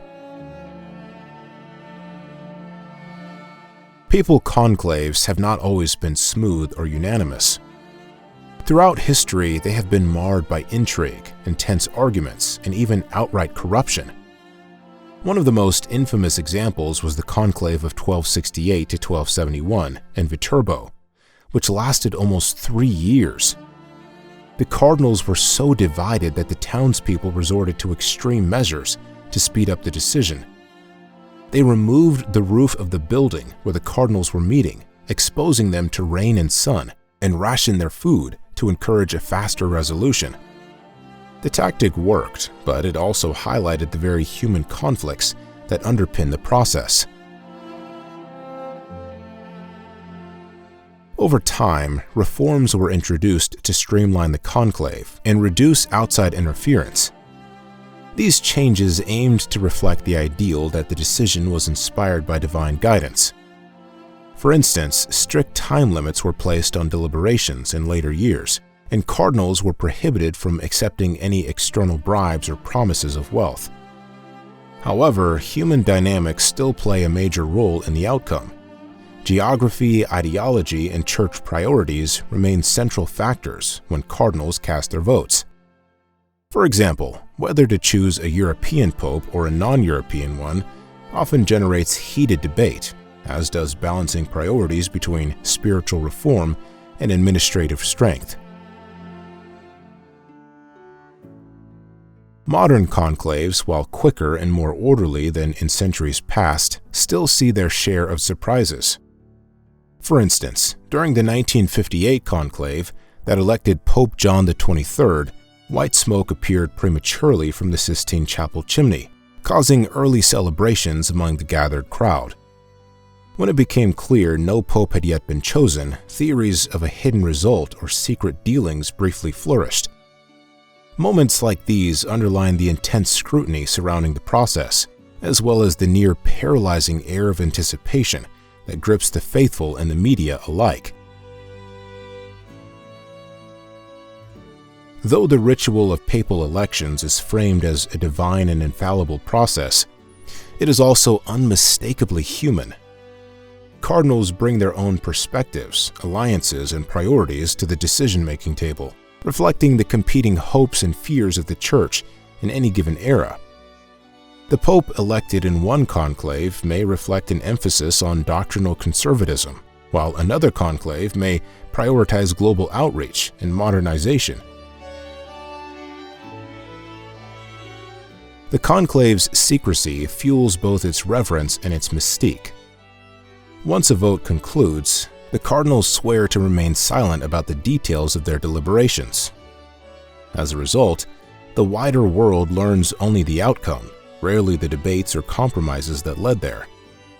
This balance of transparency and secrecy allows the conclave to remain a source of fascination, even as its process has largely remained unchanged for centuries. Ultimately, while the white smoke signals a decision made in prayer and deliberation, it also represents the culmination of every cardinal's human judgment. The election of a new pope is not only about continuing the legacy of St. Peter, but also about setting a course for the Church in a complex and ever-changing world. For all its sacred rituals and prayers, the conclave remains a deeply human event, shaped as much by the realities of power and politics as by divine inspiration. The Renaissance was a transformational era, and the Catholic Church, led by the Papacy, stood at its heart, not merely as a spiritual institution, but as a powerful cultural and political force. Renaissance popes embraced art, architecture, and humanism as tools to elevate the Church's prestige. Rome, which had been neglected during the Avignon Papacy and later ransacked during periods of instability, emerged once again as a cultural capital. The popes invested vast sums to rebuild the city as a world center for religion and power, intertwining divine splendor with worldly ambition. One of the earliest Renaissance popes, Nicholas V, 1447 to 1455, began this cultural renaissance by commissioning projects that would renew Rome, both physically and spiritually. His reign saw the establishment of the Vatican Library, a symbol of the Church's commitment to knowledge and learning. He also laid the groundwork for the reconstruction of St. Peter's Basilica, envisioning it as the grandest church in Christendom. While Nicholas did not live to see its completion, his vision solidified the centrality of the Vatican in Renaissance culture. The rebuilding of St. Peter's Basilica would consume the church's resources and attention for the next century. Successive popes expanded on Nicholas's initial plans, transforming the basilica into an architectural masterpiece. Under Julius II, 1503 to 1513, the construction accelerated. Julius, known as the Warrior Pope, hired some of the greatest artists of the era to adorn the church. Michelangelo sculpted his iconic Moses for the tomb of the Pope, and later painted the Sistine Chapel's majestic ceiling, while Raphael and Bramante contributed to other grand projects in the Vatican. These commissions highlighted the church's immense wealth, elevating its status, yet they also exposed the financial strain such ambition demanded. One way to fund these sprawling Renaissance projects was through the sale of indulgences, a controversial practice in which the Church offered remission of sins in exchange for financial contributions. While indulgences had long existed, their exploitation as a revenue source during this period angered many within the Church and beyond. Pope Leo X, a member of the powerful Medici family, greatly accelerated this practice to complete St. Peter's Basilica. The indulgence system would draw fierce criticism, ultimately becoming one of the sparks that fueled the Protestant Reformation. The Renaissance popes often ruled more like kings than spiritual leaders. Popes like Julius II openly pursued military campaigns to protect and expand the Papal States, donning armor and leading troops into battle. The Church, far from being a haven of peace, became a participant in the violent and volatile politics of the Italian peninsula. Julius's campaigns resulted in more control for the papacy over central Italy, cementing its position as both a religious and temporal power. Yet this militarized approach, while effective in some respects, led to increased cynicism, as many questioned whether these ambitions aligned with the Church's spiritual mission. Politics and nepotism also dominated the Renaissance papacy. Powerful families used the Church to expand their influence, securing appointments for relatives and allies. Pope Sixtus IV, who commissioned the Sistine Chapel, gained notoriety for his brazen nepotism. He elevated no fewer than 6 of his nephews to the rank of cardinal, rewarding them with lucrative church offices. One of these nephews was Giuliano della Rovere, who later became Julius II. These actions underscored the growing use of the papacy as an instrument of familial and dynastic power. Pope Leo X, elected in 1513, epitomized the excesses of the Renaissance papacy. As a Medici, he brought his family's banking wealth and penchant for luxury to the Vatican. Famous for saying, "Since God has given us the papacy, let us enjoy it," Leo's reign embodied the materialism of the age. Banquets, extravagant festivals, and opulent patronage dominated his papacy, further entangling the Church's finances. Such indulgences were not purely selfish, as they helped sponsor works by Raphael, including the decoration of the Vatican's Raphael rooms. However, they also drained the Church's coffers, leaving it vulnerable to criticism. While the Renaissance popes elevated Rome into a cultural golden age, their actions exposed deep cracks in the Church's moral foundation. The focus on wealth, power, and personal legacy drew harsh criticism from reformers. Many accused the popes of neglecting piety and humility, values central to the faith they were tasked to lead. Disillusionment with church corruption grew, amplified by the rise of printing technology that spread complaints about indulgences, nepotism, and luxury to a broader audience than ever before. Though the art and architecture of the Renaissance papacy remained breathtaking achievements, they came at a cost. The spiritual authority of the Church was eroded, and its financial excess became a focal point for reformers like Martin Luther, whose objections would lead to the Reformation. The Renaissance popes left a complex legacy, one of cultural brilliance but moral compromise. Their actions shaped both the Church's visual splendor and the challenges that would ultimately force it to confront its flaws. The Borgia family, led by Pope Alexander VI, looms large in the history of the papacy, not for their piety but for their scandalous reputation. Born Rodrigo Borgia in 1431, Alexander VI rose to power through a mix of ambition, wealth, and political maneuvering, eventually being elected pope in 1492. Unlike many popes before him, Rodrigo did little to hide his personal life. He openly acknowledged his illegitimate children, famously including Cesare and Lucrezia Borgia, and used the papal office to solidify their prominence. For the Borgias, the papacy was a platform not just for spiritual authority, but for dynastic power. Cesare Borgia, the eldest son, exemplified the family's unrestrained ambition. Originally made a cardinal, a move that shocked many due to his age and the open nepotism involved, Cesare later gave up this ecclesiastical position to pursue a military career, becoming one of Italy's most feared warlords.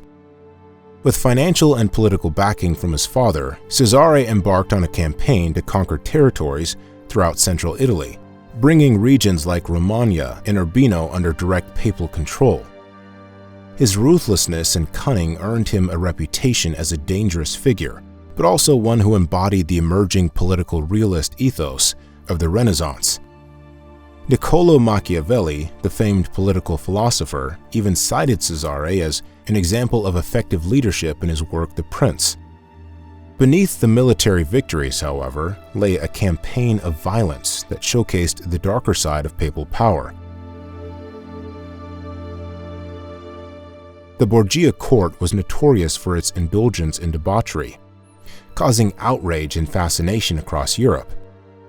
Stories of elaborate feasts, mistresses hidden behind Vatican walls, and alleged poisonings circulated widely, both fueling and tarnishing the family's legacy. The most infamous event associated with Alexander VI's papacy is the so-called Banquet of the Chestnuts, a gathering reportedly held in the Vatican in 1501. According to one account, the event featured a competition where courtesans retrieved chestnuts scattered across the floor, while cardinals and nobles indulged in highly immoral acts. Though the details of this account remain debated by historians, the persistence of the tale reflects how deeply entrenched the image of the Borgias as corrupt overlords became in the public imagination. Yet Alexander VI's papacy wasn't solely defined by vice. His political strategies helped solidify the papal control of the Papal States, which were then a patchwork of fragmented territories. By supporting Cesare's military conquests and employing savvy diplomacy, he centralized administration in ways that would strengthen the Church's temporal power. He also secured major alliances, such as by marrying his daughter, Lucrezia Borgia, into powerful noble families to bolster his influence. Lucrezia herself became a controversial figure, viewed alternately as a political pawn, a cunning strategist, and the victim of slander. Accusations of her involvement in the family's alleged poisonings and rumors of incest with her father and brother reinforced the growing mythos of the Borgias, though much of this remains unproven and likely exaggerated by their many enemies. Despite Alexander's political successes, his handling of papal finances and spiritual responsibilities painted a damning picture. His reign epitomized the Renaissance papacy at its most extravagant, as fundraising for wars, lavish projects, and personal indulgences drained the church's coffers.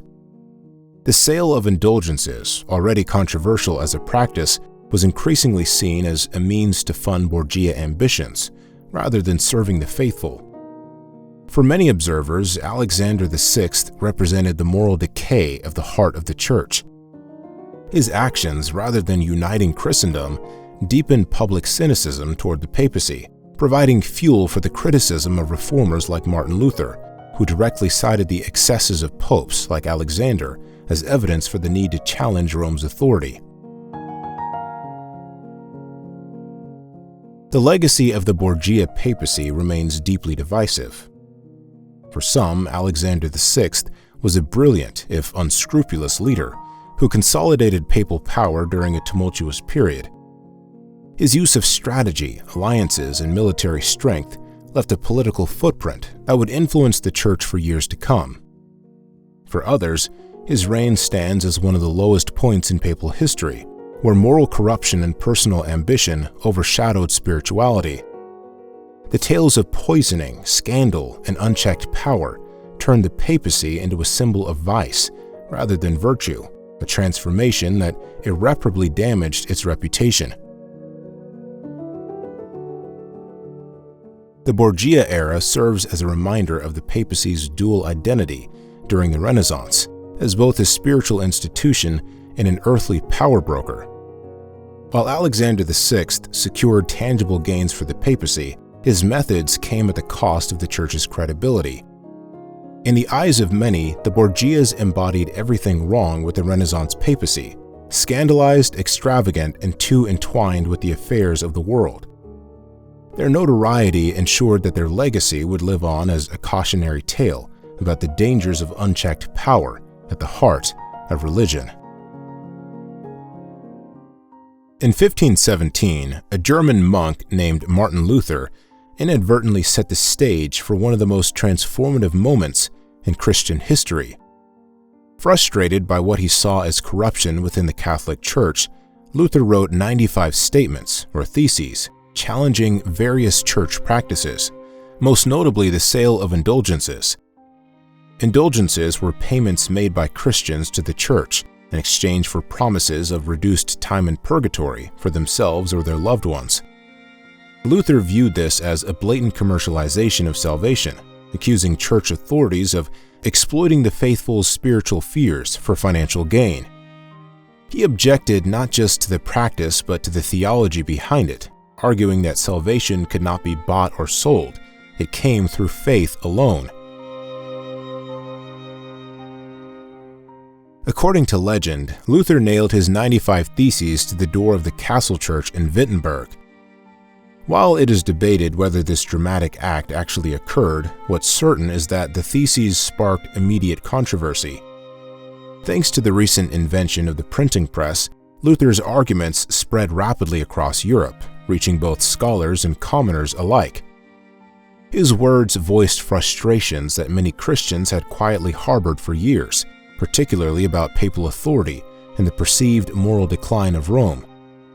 What began as a call for internal reform quickly escalated into a broader challenge to the very foundation of the papacy. At the center of Luther's critique was the Pope himself.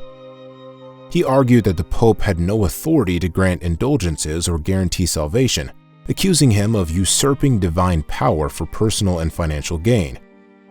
This accusation struck at the heart of papal legitimacy. For centuries, Christendom had viewed the Pope as the ultimate spiritual authority, the direct successor of St. Peter. Luther's challenge undermined this image, turning the Pope from a symbol of unity into a figure of controversy. Luther described the papacy as a worldly institution corrupted by greed and ambition, suggesting that its leaders prioritized wealth over faith. Initially, Pope Leo X dismissed Luther as a minor irritant, believing the dispute would fade away. At the time, Leo was deeply involved in financing the reconstruction of St. Peter's Basilica in Rome, a project that depended heavily on the sale of indulgences. The Church had weathered criticism before, and Leo likely viewed Luther's complaints as no different from past dissent. However, as Luther's ideas spread and his reputation grew, Leo began to understand the magnitude of the challenge. By 1520, the Pope issued a papal bull demanding that Luther recant his teachings. In response, Luther publicly burned the document in defiance, an act that symbolized his complete rejection of papal authority. The break was now irreparable. In 1521, the Church formally excommunicated Luther, cutting him off from the sacraments and effectively labeling him a heretic. Far from retreating, Luther doubled down on his opposition, further escalating the rift. At the Diet of Worms, a formal assembly of Holy Roman Empire leaders, Luther famously refused to renounce his views. Standing before the emperor and church officials, he reportedly declared, "Here I stand, I can do no other." This moment solidified his status as a figurehead of rebellion, transforming him from a theologian into a symbol of resistance against ecclesiastical power. Luther's defiance emboldened his followers and inspired others to question the Church's authority. The Protestant Reformation, as the movement became known, gained momentum quickly. Luther's ideas resonated not only with ordinary Christians, but also with political leaders who saw an opportunity to challenge the Pope's influence over their territories. Several German princes adopted Protestantism, partly out of genuine reformist zeal and partly to assert independence from Rome. Similarly, towns and cities across Europe began implementing reforms that reduced the Church's power, redistributing its wealth and diminishing its control over local politics. What started as a theological debate about indulgences transformed into a cultural and political revolution. The papacy's moral failures were a key factor in Luther's success. The excesses of Renaissance popes like Alexander VI and Leo X had long drawn criticism. Alexander VI's blatant nepotism and corruption, combined with Leo's extravagant spending, made the Church appear less concerned about spiritual matters and more focused on material gain. Luther tapped into growing discontent, framing the papacy as a corrupt institution that needed reform. His arguments appealed to both spiritual concerns and practical frustrations, ensuring his message reached a wide audience. Luther's revolt permanently fractured the unity of Western Christianity. Protestantism, in its many forms, emerged as a direct challenge to Catholicism, ending the Pope's monopoly on spiritual authority. For centuries, the papacy had acted as the unifying force across Christendom. After Luther, however, Christianity splintered into competing denominations, each with its own doctrines and governance. This fragmentation not only reshaped religion, but also influenced politics, culture, and society in profound ways. The events of 1517 marked the beginning of a new religious world, one where the Pope no longer spoke for all Christians. Luther's defiance set a precedent for questioning authority, both spiritual and secular, that would echo through history. The Protestant Reformation revealed both the power and the vulnerability of the papacy, proving that even centuries-old institutions could break when their authority was challenged. As the papacy reeled from the shock of Luther's revolt, the modern world began to take shape around it. In the mid-16th century, the Catholic Church faced its greatest internal crisis yet. Protestant Reformation had fractured Christendom, with figures like Martin Luther and John Calvin directly challenging the authority of the Pope. Key doctrines were called into question, and Rome's reputation had been severely damaged by corruption, scandals, and the excesses of Renaissance popes. In response, the Church launched a sweeping movement of renewal and reform, the Counter-Reformation, an effort not only to combat Protestant ideas, but also to restore internal discipline and revitalize the Catholic faith. Central to this effort was the Council of Trent, convened by Pope Paul III and held intermittently between 1545 and 1563. This assembly of bishops, theologians, and church leaders addressed the theological and practical issues at the heart of Catholic decline. Protestants had accused the Church of straying from biblical Christianity, and Trent responded by reaffirming essential Catholic teachings. The council upheld the importance of tradition alongside Scripture, defending the 7 sacraments, and emphasized the real presence of Christ in the Eucharist. To counter claims of papal overreach, it also underscored the Pope's ultimate authority over the interpretation of doctrine, reasserting Rome's position as the central arbiter of Christian truth. The council didn't stop at doctrine, it tackled systemic problems. Decades of corruption had disillusioned many believers, most infamously the sale of indulgences, where forgiveness of sins was offered in exchange for money. The Church committed to rooting out such abuses, tightening regulations of indulgences, and improving the clergy's behavior. Seminaries were established to ensure priests received better education and spiritual training. Bishops were required to live within their dioceses, ending the disastrous practice of absenteeism. In essence, Trent aimed to restore the moral credibility of the Church from top down. New religious orders also emerged as crucial allies in the Counter-Reformation, none more influential than the Jesuits. Officially the Society of Jesus, this order was founded by Ignatius of Loyola in 1540. The Jesuits combined rigorous intellectual training with an unswerving commitment to the Pope, becoming the Church's elite spiritual task force. They played a vital role in education, founding schools and universities across Europe, and spearheaded missionary work in lands as far away as Asia and the Americas. Their loyalty to Catholic orthodoxy made them key players in combating Protestant influence, both at home and abroad. The Counter-Reformation also sought to control what Catholics could read and believe. In 1559, Pope Paul IV established the Index of Forbidden Books, a list of texts deemed heretical or dangerous to faith, including works by Protestant leaders and even some Catholic scholars. At the same time, the Roman Inquisition was expanded to identify and punish heresy. These measures were controversial, but they reflected the Church's determination to protect its doctrine from the rapid spread of dissent fueled by the printing press. Popes Paul III, Pius IV, and Pius V all played pivotal roles in pushing the reforms forward. Paul III, who initiated the Council of Trent, also introduced the Inquisition in Rome and supported the Jesuits. Pius V, a Dominican friar with a reputation for piety, enforced strict discipline within the Church and championed the fight against Protestantism. He also began a tradition of public papal leadership through acts like declaring the Rosary Feast after the Christian victory at the Battle of Lepanto in 1571. Censorship took on a particularly visual form under Pope Paul IV.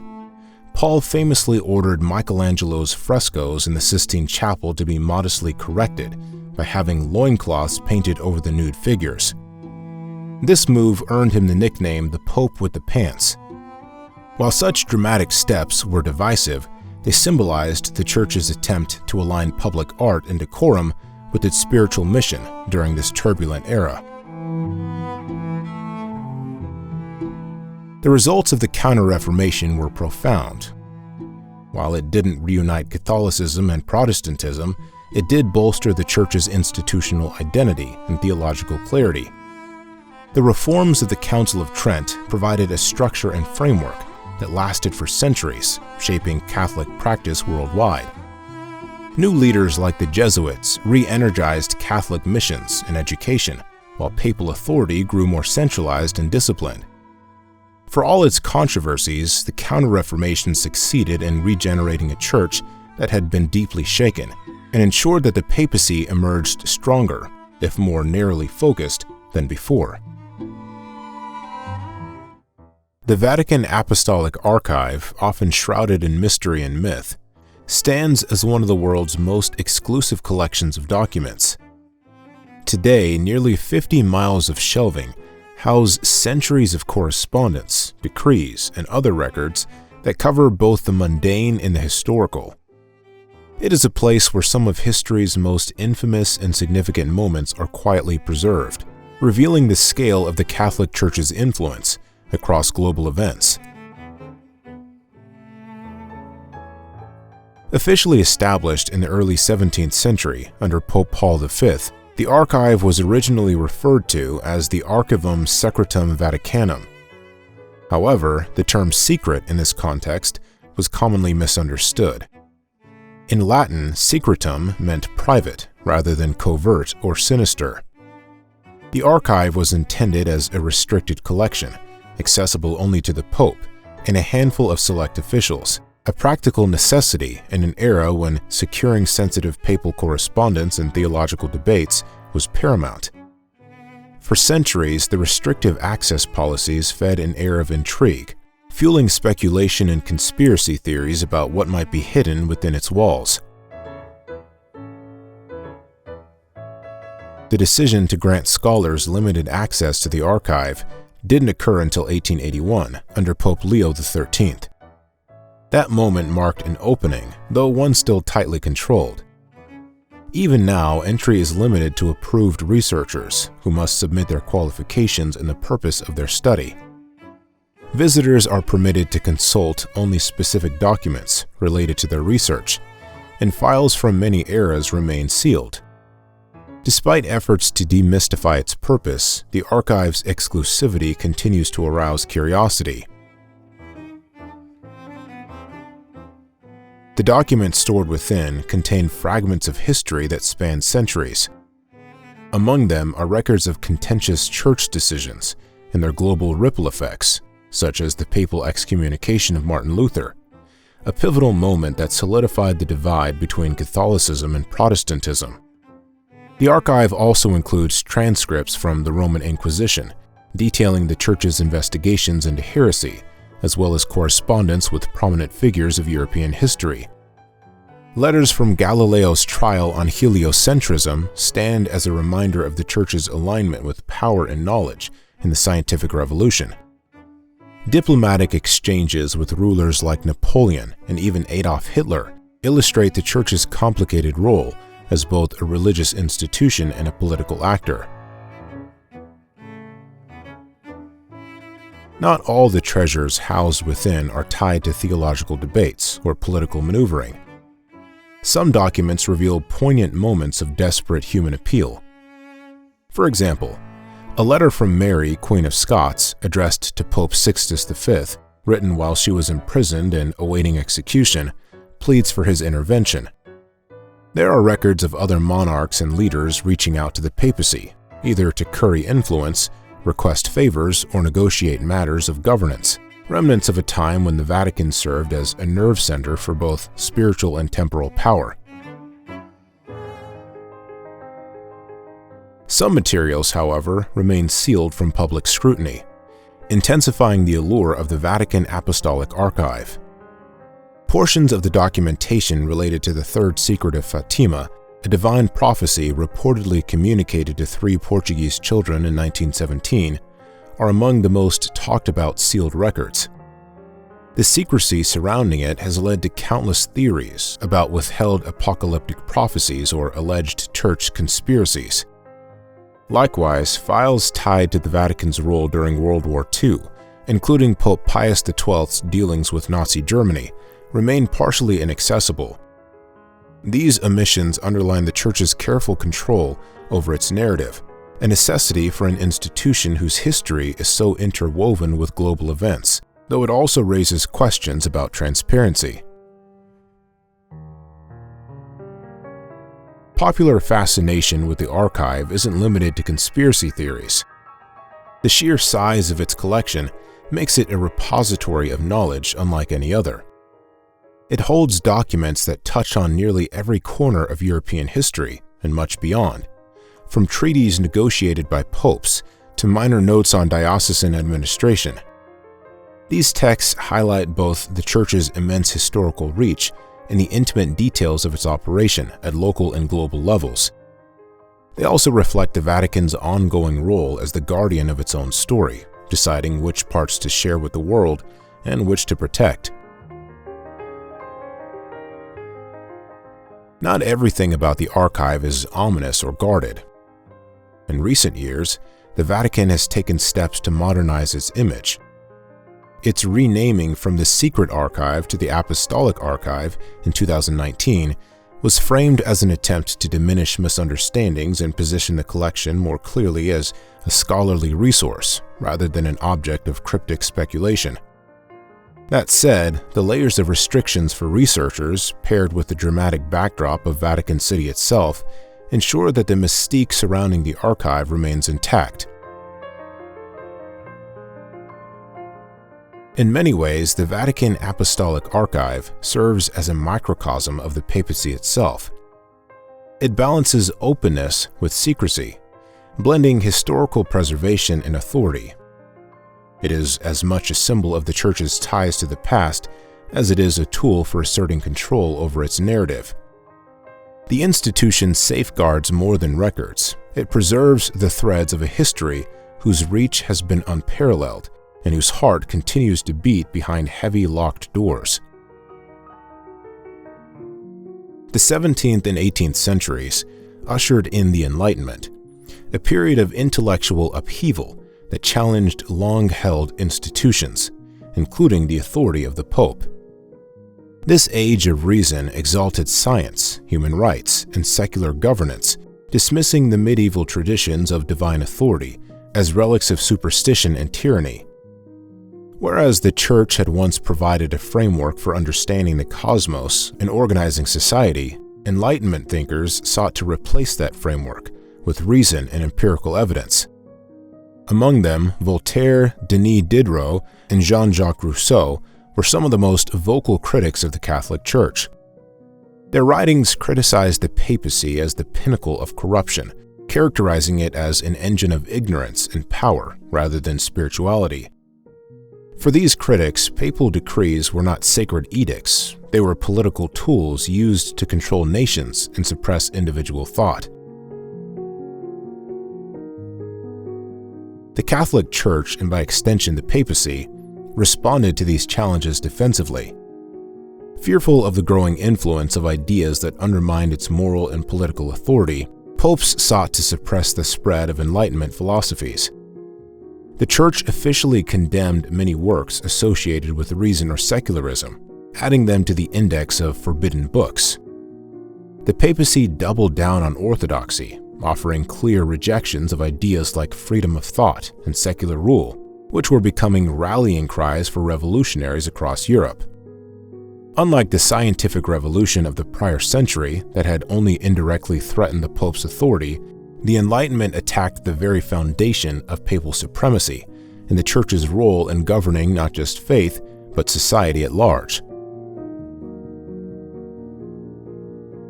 One of the starkest examples of how the Enlightenment destabilized papal influence was the downfall of the Jesuits, the order that had long been the intellectual and spiritual champions of Catholicism. Founded in the Counter-Reformation to defend key doctrines and expand Catholic presence globally, the Jesuits had grown into a symbol of papal authority through their missionary work and establishment of educational institutions. However, their increasing political influence in European courts, particularly in nations like Spain, France, and Portugal, made them a target of secular rulers who viewed their loyalty to the Pope as dangerous. Under mounting pressure from these monarchs, Pope Clement XIV took an extreme step in 1773. He officially suppressed the Jesuit order.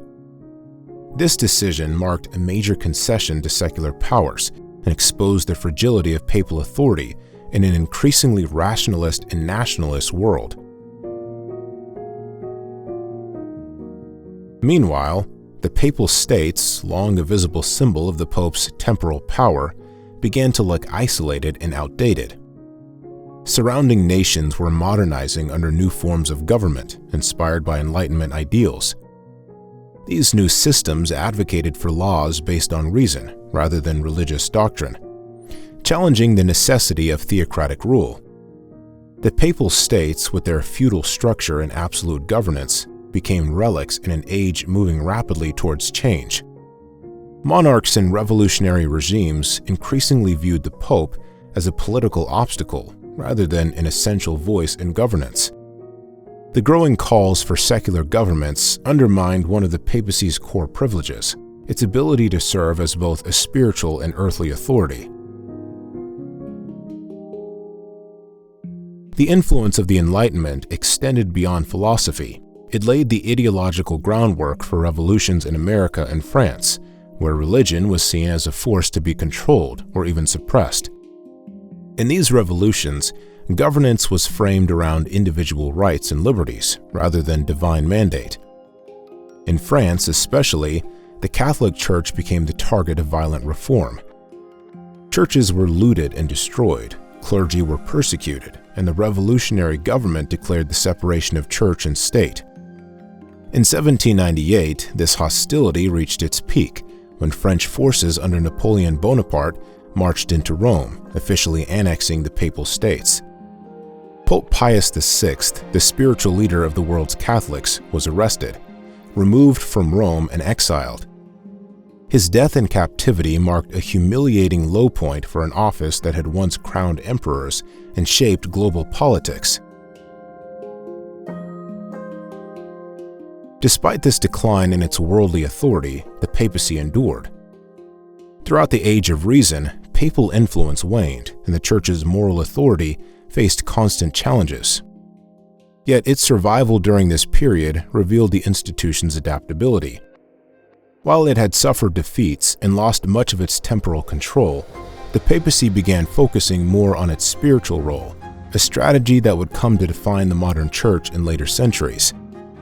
The Church, though diminished in some respects, did not vanish. Instead, it waited, biding its time, to reassert relevance in the shifting tides of history. The Enlightenment left the papacy weakened but not defeated, demonstrating that even in the face of revolutionary ideas, the throne of St. Peter could endure. As Napoleon Bonaparte rose to power and transformed himself from a general into an emperor, he viewed the papacy as a double-edged sword. On one hand, it represented a centuries-old symbol of legitimacy and moral authority, which could aid his ambitions to unify and control Europe. On the other, the Pope's influence and independence posed a threat to Napoleon's vision of centralized rule. His relationship with Pope Pius VII exemplified this tension, a combination of manipulation, conflict, and ultimately, enduring resistance by the papacy. The defining moment in the relationship occurred during Napoleon's coronation in 1804. Napoleon invited Pope Pius VII to attend the ceremony in Paris, a move that served dual purposes. By having the Pope present, Napoleon sought to use the Church's sacred authority to legitimize his claim to power. However, in a dramatic twist, Napoleon crowned himself during the ceremony, intentionally denying the Pope the traditional honor of placing the crown on the emperor's head. This symbolic gesture sent a powerful message. No earthly or spiritual authority, not even the Pope, had control over Napoleon. He was his own source of power, above both kings and clergy. Tensions between the two figures intensified in the years that followed. While Napoleon had initially secured the Pope's cooperation through the Concordat of 1801, which restored some privileges to the Catholic Church in France, he increasingly demanded more from Pius VII. Napoleon began annexing parts of the Papal States to strengthen his territorial control and pressured the Pope to join his anti-British alliance. Pius VII, committed to keeping the Church neutral in secular conflicts, steadfastly refused. This resistance angered Napoleon, who viewed any opposition as unacceptable. Determined to break the Pope's authority, Napoleon dispatched his troops to Rome in 1808. The invasion of Rome and the subsequent abolition of the Papal States marked a low point for the temporal power of the papacy. Napoleon's soldiers occupied the city, declared the end of the papal sovereignty, and seized direct control of the territory. Pius VII was arrested in 1809 and transported to France as a prisoner. He remained in captivity for 5 years, enduring isolation and the indignity of imprisonment under an emperor who had once sought his blessing. For the first time in centuries, the Pope found himself completely stripped of his independence, his lands, and his temporal authority. Despite these humiliations, Pius VII's quiet resistance during his captivity became a symbol of spiritual resistance. Refusing to capitulate to Napoleon's demands, the Pope held firm on matters of faith and refused to compromise the Church's principles. His steadfastness earned him admiration, even beyond the Catholic world. This defiance, combined with the growing discontent among Napoleon's enemies in Europe, furthered the image of the Pope as a moral leader, unbowed by the secular ambitions of a military conqueror. Napoleon's fortunes declined sharply after his disastrous invasion of Russia in 1812 and his eventual defeat at the hands of a coalition of European powers in 1814. With his abdication and exile, the papacy saw an opportunity for recovery. Pius VII was released from captivity and triumphantly returned to Rome in 1814, greeted by widespread celebration among Catholics who had viewed his suffering as a testament to the Church's endurance. The restoration of the Papal States shortly thereafter was a significant step in re-establishing papal temporal power, though on a more fragile footing than before. Pius VII also took deliberate steps to reclaim spiritual influence. One of his most notable acts was restoring the Jesuit order in 1814. The Jesuits, once a cornerstone of Catholic intellectualism and missionary zeal, had been suppressed under Pope Clement XIV during the Enlightenment. By reviving the order, Pius VII signaled a renewed commitment to Catholic education and global evangelization, positioning the Church as a moral and intellectual force in a rapidly changing world. This tumultuous period marked a turning point in the relationship between the papacy and secular powers. For centuries, popes had crowned emperors and wielded significant temporal authority. Napoleon's actions flipped the script, demonstrating the vulnerability of the papacy in an age dominated by nation-states and military empires. Yet the papacy adapted. Though humbled and diminished in temporal terms, it began to focus more on its spiritual mission, a strategy that would define its survival in the modern era. The showdown between Napoleon and Pius VII epitomized the fragile balance of power between the Church and the state during this time.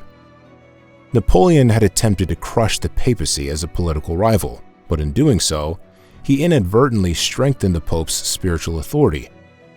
By enduring imprisonment and emerging unbroken, Pius VII reinforced the image of the papacy as an institution capable of overcoming even the mightiest earthly challenges. In the end, Napoleon's empire crumbled, but the papacy, though humbled, endured, continuing its long tradition of resilience in the face of adversity. In 1869, Pope Pius IX convened the First Vatican Council, the first ecumenical council held by the Church in more than 300 years. The world had undergone tremendous change since the last council, the Council of Trent, during the Counter-Reformation. By this time, the papacy was navigating an increasingly hostile world, facing rising secular ideologies that challenged both its moral authority and its political presence. Nationalism was fracturing former Catholic strongholds, liberalism was pushing church influence out of public life, and Protestant denominations were expanding, leaving the Church feeling under siege. Vatican I was Pius IX's attempt to respond to this turmoil with a forceful assertion of papal authority. The council's most controversial and consequential act was defining the dogma of papal infallibility. In essence, this doctrine declared that when the Pope speaks ex cathedra, literally from the chair of St. Peter, on matters of faith and morality, he is protected from error by divine guidance. This did not mean popes were infallible in daily matters or in their personal lives, but only when exercising their supreme teaching authority. From the Church's perspective, infallibility was rooted in biblical tradition, specifically in Christ's words to Peter, "You are Peter, and on this rock I will build my church." For Pius IX, it was a way to consolidate the papacy's spiritual authority at a time when temporal power was collapsing. The road to declaring infallibility, however, was not without resistance, even within the Church. Many bishops and theologians saw this move as unnecessarily provocative, fearing it would alienate Catholics and create the perception of authoritarianism. Some church leaders worried about political consequences, as European governments, particularly in Germany and Italy, were already suspicious of Vatican influence. A faction of bishops at Vatican I, known as the Minority Party, pushed back against the idea, favoring a more balanced approach to papal authority.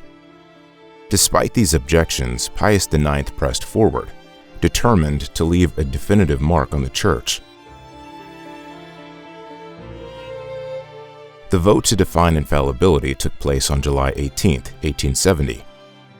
The overwhelming majority of bishops present supported the declaration, though not all were enthusiastic. Several bishops had left the council early, either in protest or to avoid confrontation. Once declared, the doctrine became a binding article of faith for Catholics worldwide, reinforcing the Pope's image as the ultimate source of truth in a rapidly changing and fractured world. Ironically, just weeks after this monumental proclamation, the temporal power of the papacy came to an abrupt end. In September 1870, Italian troops captured Rome as part of the nationalist movement to unify Italy under a secular state. This event marked the final dissolution of the Papal States, which had existed as the Pope's independent kingdom for over 1,000 years. Pius IX refused to recognize the new Italian government and declared himself a prisoner of the Vatican, retreating behind the walls of the Vatican City. While this act symbolized the loss of political power, it also highlighted the pivot towards spiritual authority that Vatican I had sought to enshrine. The immediate political consequences of infallibility were divisive. In nations like Germany, fears of papal interference in state affairs fueled anti-Catholic policies, such as the Kulturkampf under Otto von Bismarck, which sought to reduce church influence in public life. Meanwhile, communities of Catholics who opposed the dogma, particularly in regions influenced by Protestantism, broke away from Rome and formed independent movements like the Old Catholic Church. For many Catholics, however, infallibility became a source of unity, offering a clear and firm foundation for faith amidst the uncertainties of the modern age. Interestingly, the infallibility doctrine has been used sparingly since its adoption. To date, it has only been invoked once in 1950, when Pope Pius XII defined the Assumption of Mary, that Mary was taken body and soul into heaven as a dogma of faith. This restraint has contributed to its weight as a doctrine, preserving its significance for matters deemed absolutely critical to the Church. Vatican I marked a key turning point in the history of the papacy. It came at a time when the Church's role as a political power was being stripped away, but rather than fade into obscurity, the papacy doubled down on emphasizing its spiritual sovereignty. By promoting infallibility, Pius IX reshaped the image of the Pope from a monarch to a singular and unshakable voice of divine truth. The loss of an earthly kingdom left the Pope with no land to rule, but Vatican I ensured that his authority as a moral and spiritual leader would remain incontestable. In this, the Church showed its trademark resilience, letting go of some roles for survival while solidifying others to remain relevant in an uncertain world. In 1929, after decades of strained tension between the Catholic Church and the Italian state, the Lateran Treaty officially created Vatican City, cementing it as an independent sovereign nation. The agreement was signed between Pope Pius XI and Benito Mussolini, leader of Italy's fascist government, finally resolving what had become known as the Roman Question. For nearly 60 years prior, the popes had refused to acknowledge the legitimacy of the Italian government, which had seized the Papal States during Italy's unification in 1870. Stripped of its land and political influence, the papacy had retreated behind the Leonine walls of the Vatican, with successive popes declaring themselves prisoners of the Vatican. The Lateran Treaty put an end to this standoff, re-establishing a formal relationship between the Catholic Church and the Italian state.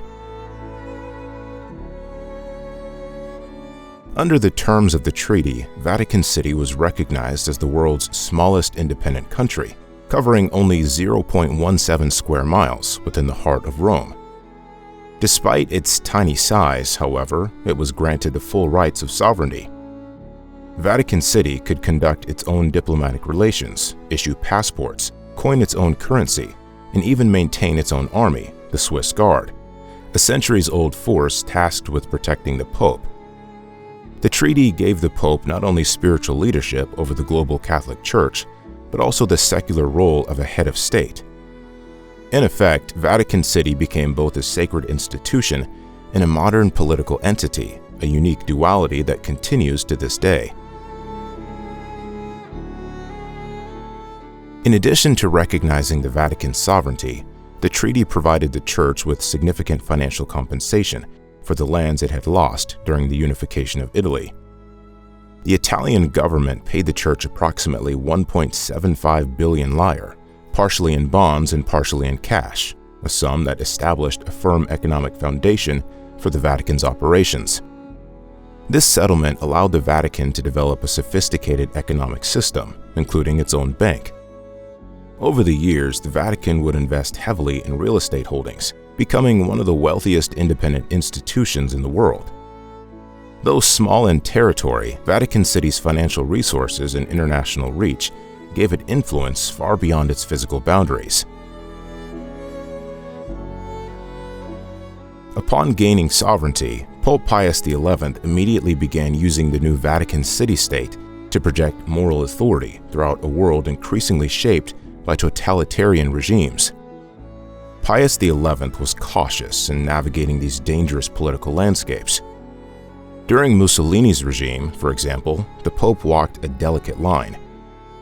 While he sought to preserve the Church's independence, he also aligned with the Italian government on certain issues, particularly in education and morality, where the Church's influence had been guaranteed by the treaty. At the same time, Pius XI became an outspoken critic of growing threats to human dignity, such as racism and anti-Semitism, warning against ideologies that undermine the Church's teachings on the inherent value of the individual. The creation of Vatican City also symbolized a shift in the papacy's role. For centuries, the Pope had been a territorial monarch, ruling over vast lands and waging wars like any other European prince. The treaty relinquished that model in favor of a much smaller but symbolically meaningful nation-state. The Pope now presided over a country without ambitions for territorial expansion, focusing instead on spiritual leadership, supported by global diplomacy. This shift represented a paradox. In trading an empire of land for the smallest country in the world, the papacy gained a concentrated and highly visible global status. It wielded what could be called soft power, influencing world events not through armies or conquests, but through moral leadership and diplomacy. Vatican City's unique status allows it to maintain direct connections to nations across the globe. It holds permanent observer status at the United Nations and participates in international treaties on issues such as disarmament, human rights, and climate change. The Vatican's embassies, called nunciatures, serve as extensions of its diplomatic presence, facilitating communication between the Holy See and governments worldwide. This dual role as both spiritual authority and political state gives Vatican City unparalleled influence for a nation of its size. Few other institutions can simultaneously engage in religious dialogue, political negotiations, and humanitarian initiatives on such a global scale.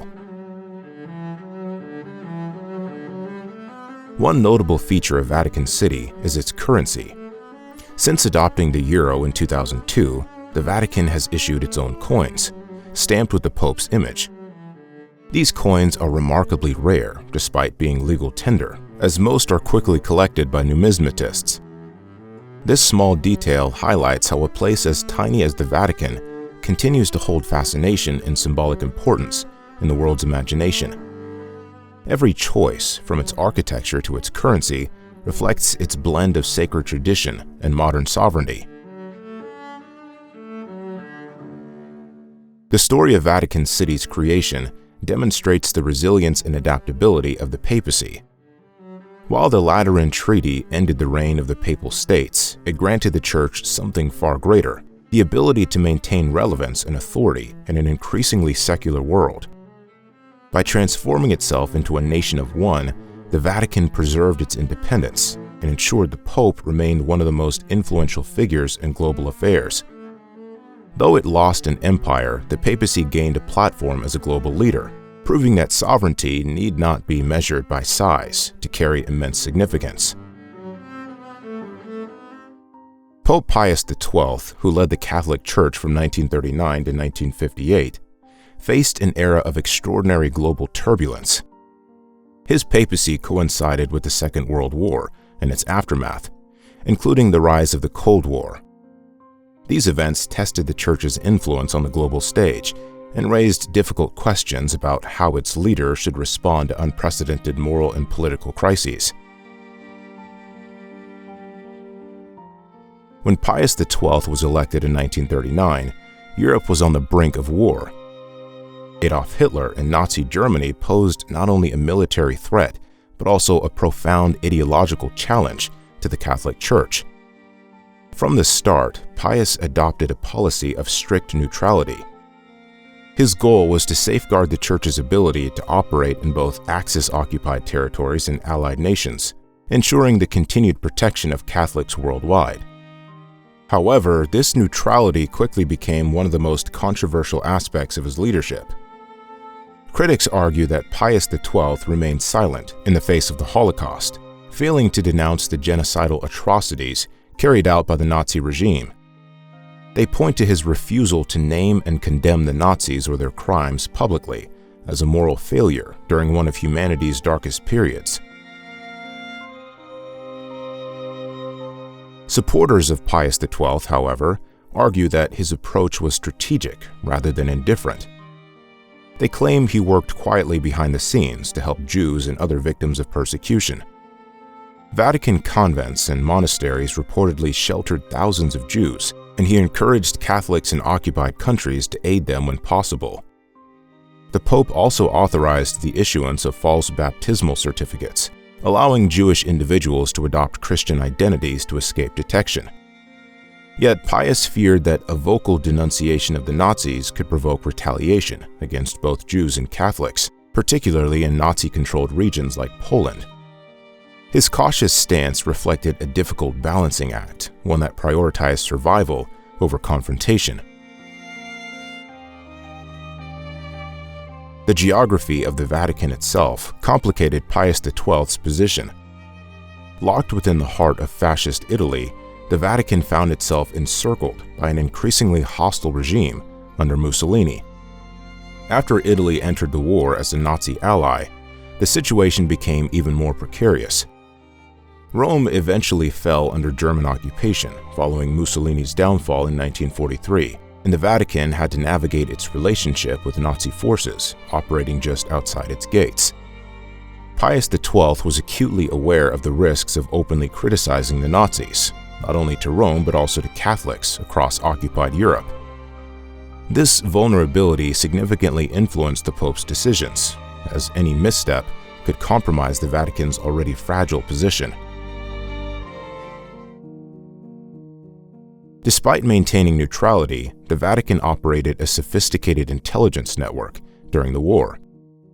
It received reports from Catholic clergy and diplomats stationed across Europe, which gave it insight into the conditions within Nazi-occupied territories.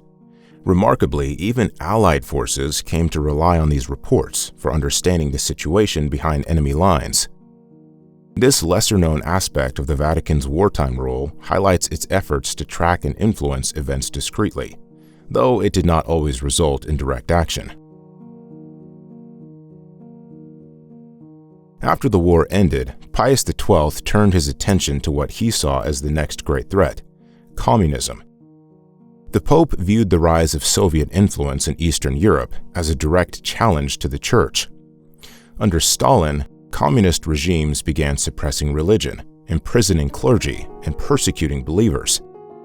Pius framed the Church as a bulwark against atheistic communism, presenting Catholic faith as a counterpoint to Soviet ideology. This marked a shift in the Vatican's diplomatic focus, from wartime survival to ideological resistance in the Cold War era. Pius XII also embraced modern technology to expand his influence.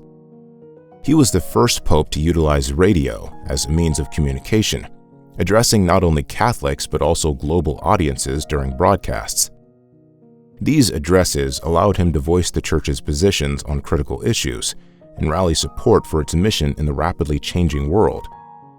His use of media set a precedent for future popes, ensuring that the papacy could reach believers directly, even as the world grew more interconnected. Pius XII remains one of the most debated figures in the history of the papacy. Was he too cautious during the Holocaust, or did his silence save lives by protecting the Church's ability to act behind the scenes? Did his calculated diplomacy serve the long-term survival of the Church, or did it come at the expense of moral clarity in a time of crisis?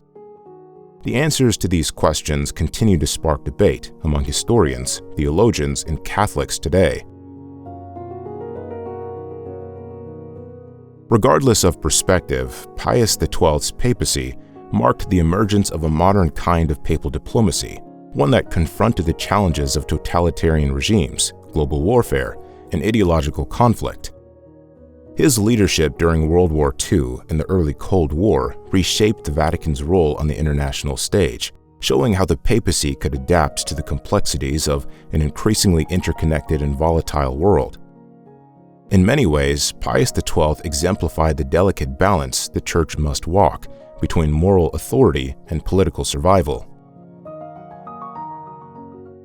In 1962, Pope John XXIII convened the Second Vatican Council, commonly known as Vatican II, marking one of the most ambitious and transformative events in modern Church history. For centuries, the Catholic Church had maintained a consistent structure and approach to worship, theology, and its relationship with the world. By the mid-20th century, however, many felt the Church was out of step with the social, political, and cultural realities of modern life.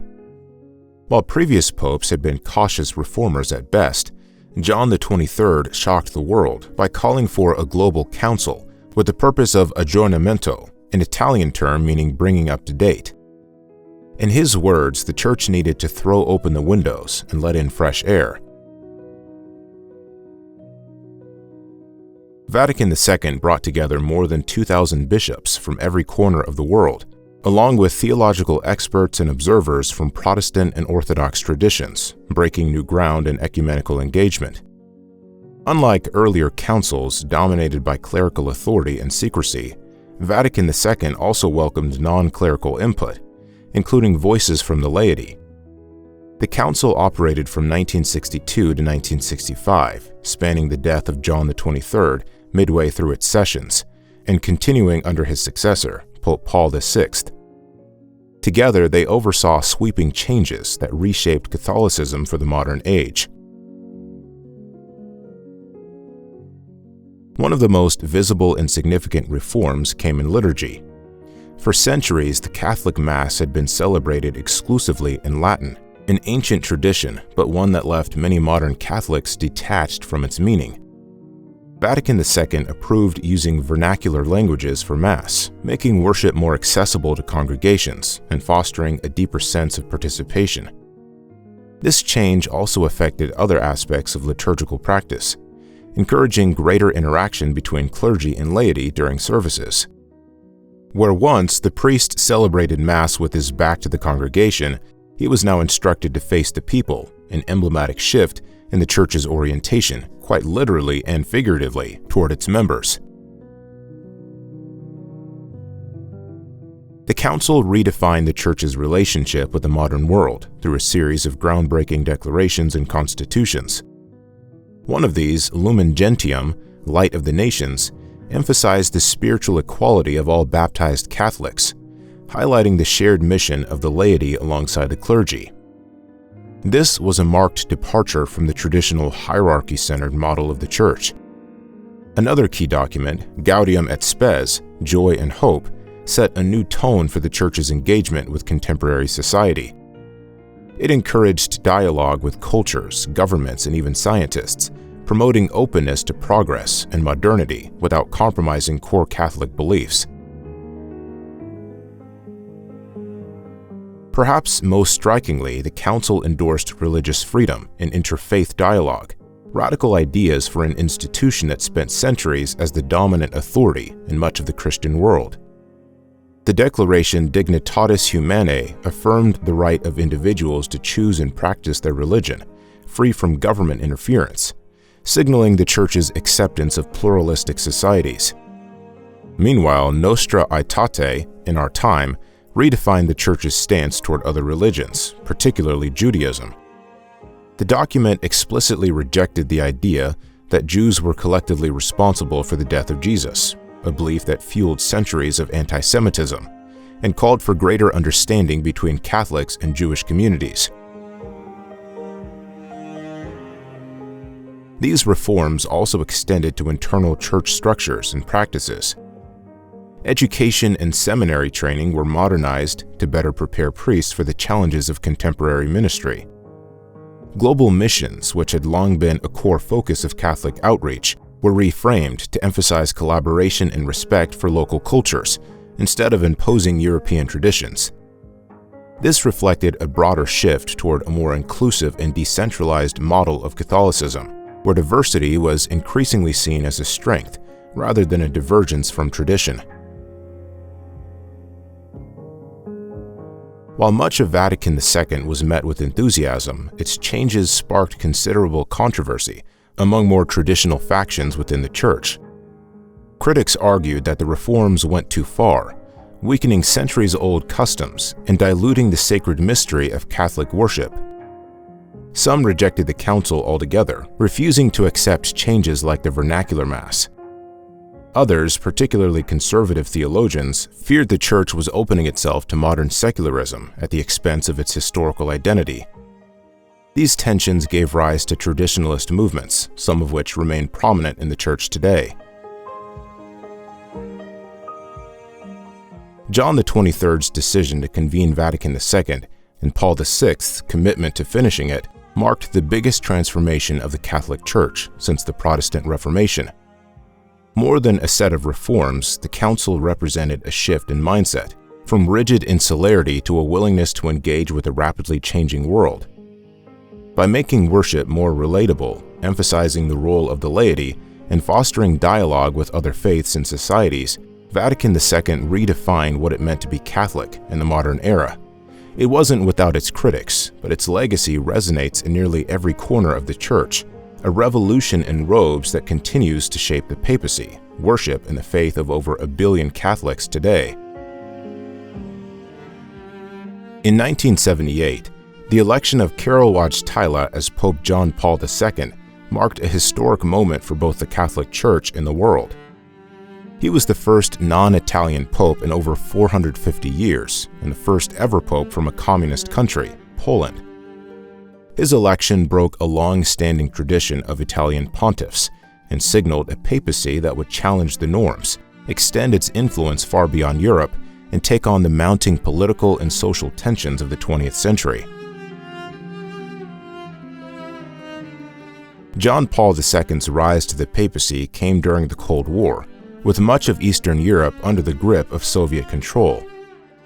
As a Polish cardinal with first-hand experience of communist oppression, he brought a unique perspective to the Vatican.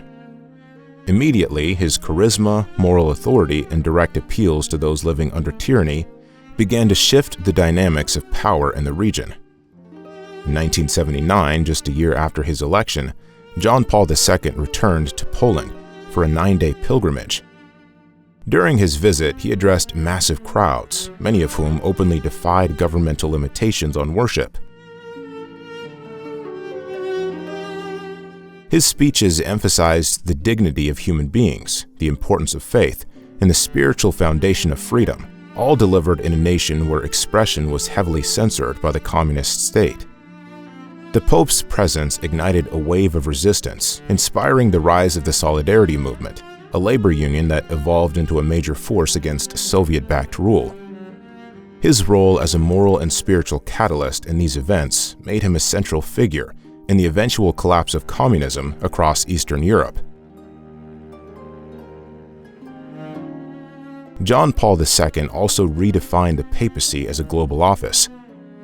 Where previous popes focused largely on European matters, he expanded the scope of Vatican outreach, making unprecedented travel a hallmark of his leadership.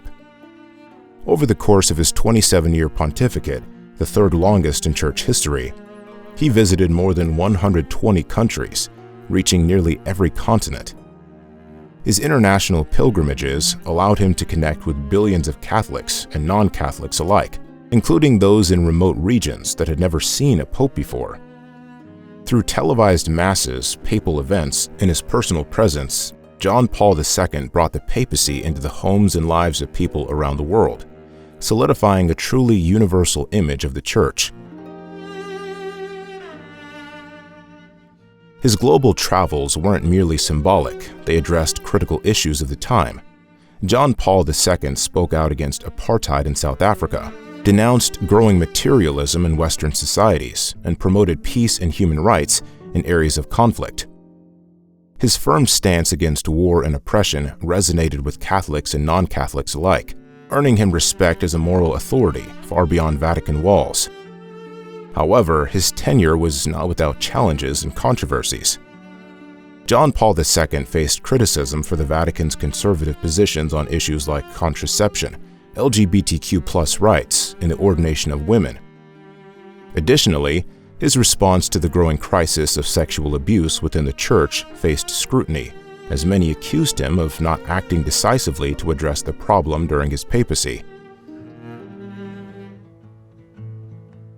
When John Paul II passed away in 2005, his successor, Pope Benedict XVI, inherited both his legacy and the challenges that came with it. Benedict XVI, a German theologian, was widely known for his intellect and strict adherence to traditional Catholic teachings. While he sought to continue John Paul II's efforts to preserve Catholic identity amidst increasing secularization, his papacy struggled to match his predecessor's charismatic connection with the global faithful. Additionally, scandals involving cover-ups of abuse cases further marred the Church's reputation during his leadership. In an unprecedented move, Benedict resigned from the papacy in 2013, becoming the first pope to do so in nearly 600 years. His resignation paved the way for the election of Pope Francis, the first pope from the global south and the first Jesuit pontiff. Hailing from Argentina, Francis brought a distinct cultural and pastoral approach to the papacy. From the beginning, he sought to shift the Church's focus toward issues of poverty, social justice, and environmental stewardship. Francis famously rejected many traditional symbols of papal opulence, choosing to live in the Vatican guest house rather than the apostolic palace. He emphasized humility through gestures such as washing the feet of prisoners and speaking directly to marginalized communities around the world. His vision for a poor church for the poor resonated with people seeking a more compassionate and inclusive institution. Under Francis, global issues such as climate change and economic inequality took center stage.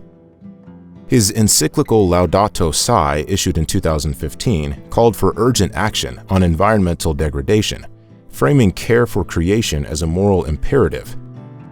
Francis also embraced interfaith dialogue, strengthening relationships with leaders of other religious traditions to promote peace and solidarity. However, his tenure has faced its share of criticism, particularly from conservative factions within the Church, who see his reforms as overly progressive or departing from traditional Catholic values. One of the most striking moments from this era of modern popes comes from the life of John Paul II. In 1981, a gunman shot him in St. Peter's Square during an assassination attempt. John Paul II survived and later visited his would-be assassin in prison, publicly forgiving him. This act of mercy and reconciliation became a defining image of his papacy and continues to symbolize the Church's mission of forgiveness and peace. The papacy has evolved dramatically since the Cold War, shifting from a predominantly European throne to a truly global platform with broad moral influence. From John Paul II's role in the fall of communism to Francis's leadership on modern social issues, recent popes have defined the Church not just as a religious institution, but as a voice for humanity's greatest struggles. The modern papacy operates not only in basilicas and cathedrals, but on the global stage, shaping history in ways few could have imagined just a century ago. From St. Peter's martyrdom to modern global challenges, the papacy has endured wars, schisms, and revolutions, constantly adapting to survive. It evolved from a persecuted church to a global power. But with questions of reform and relevance growing louder, its future is still being written. Subscribe to follow the next chapter in this ongoing story.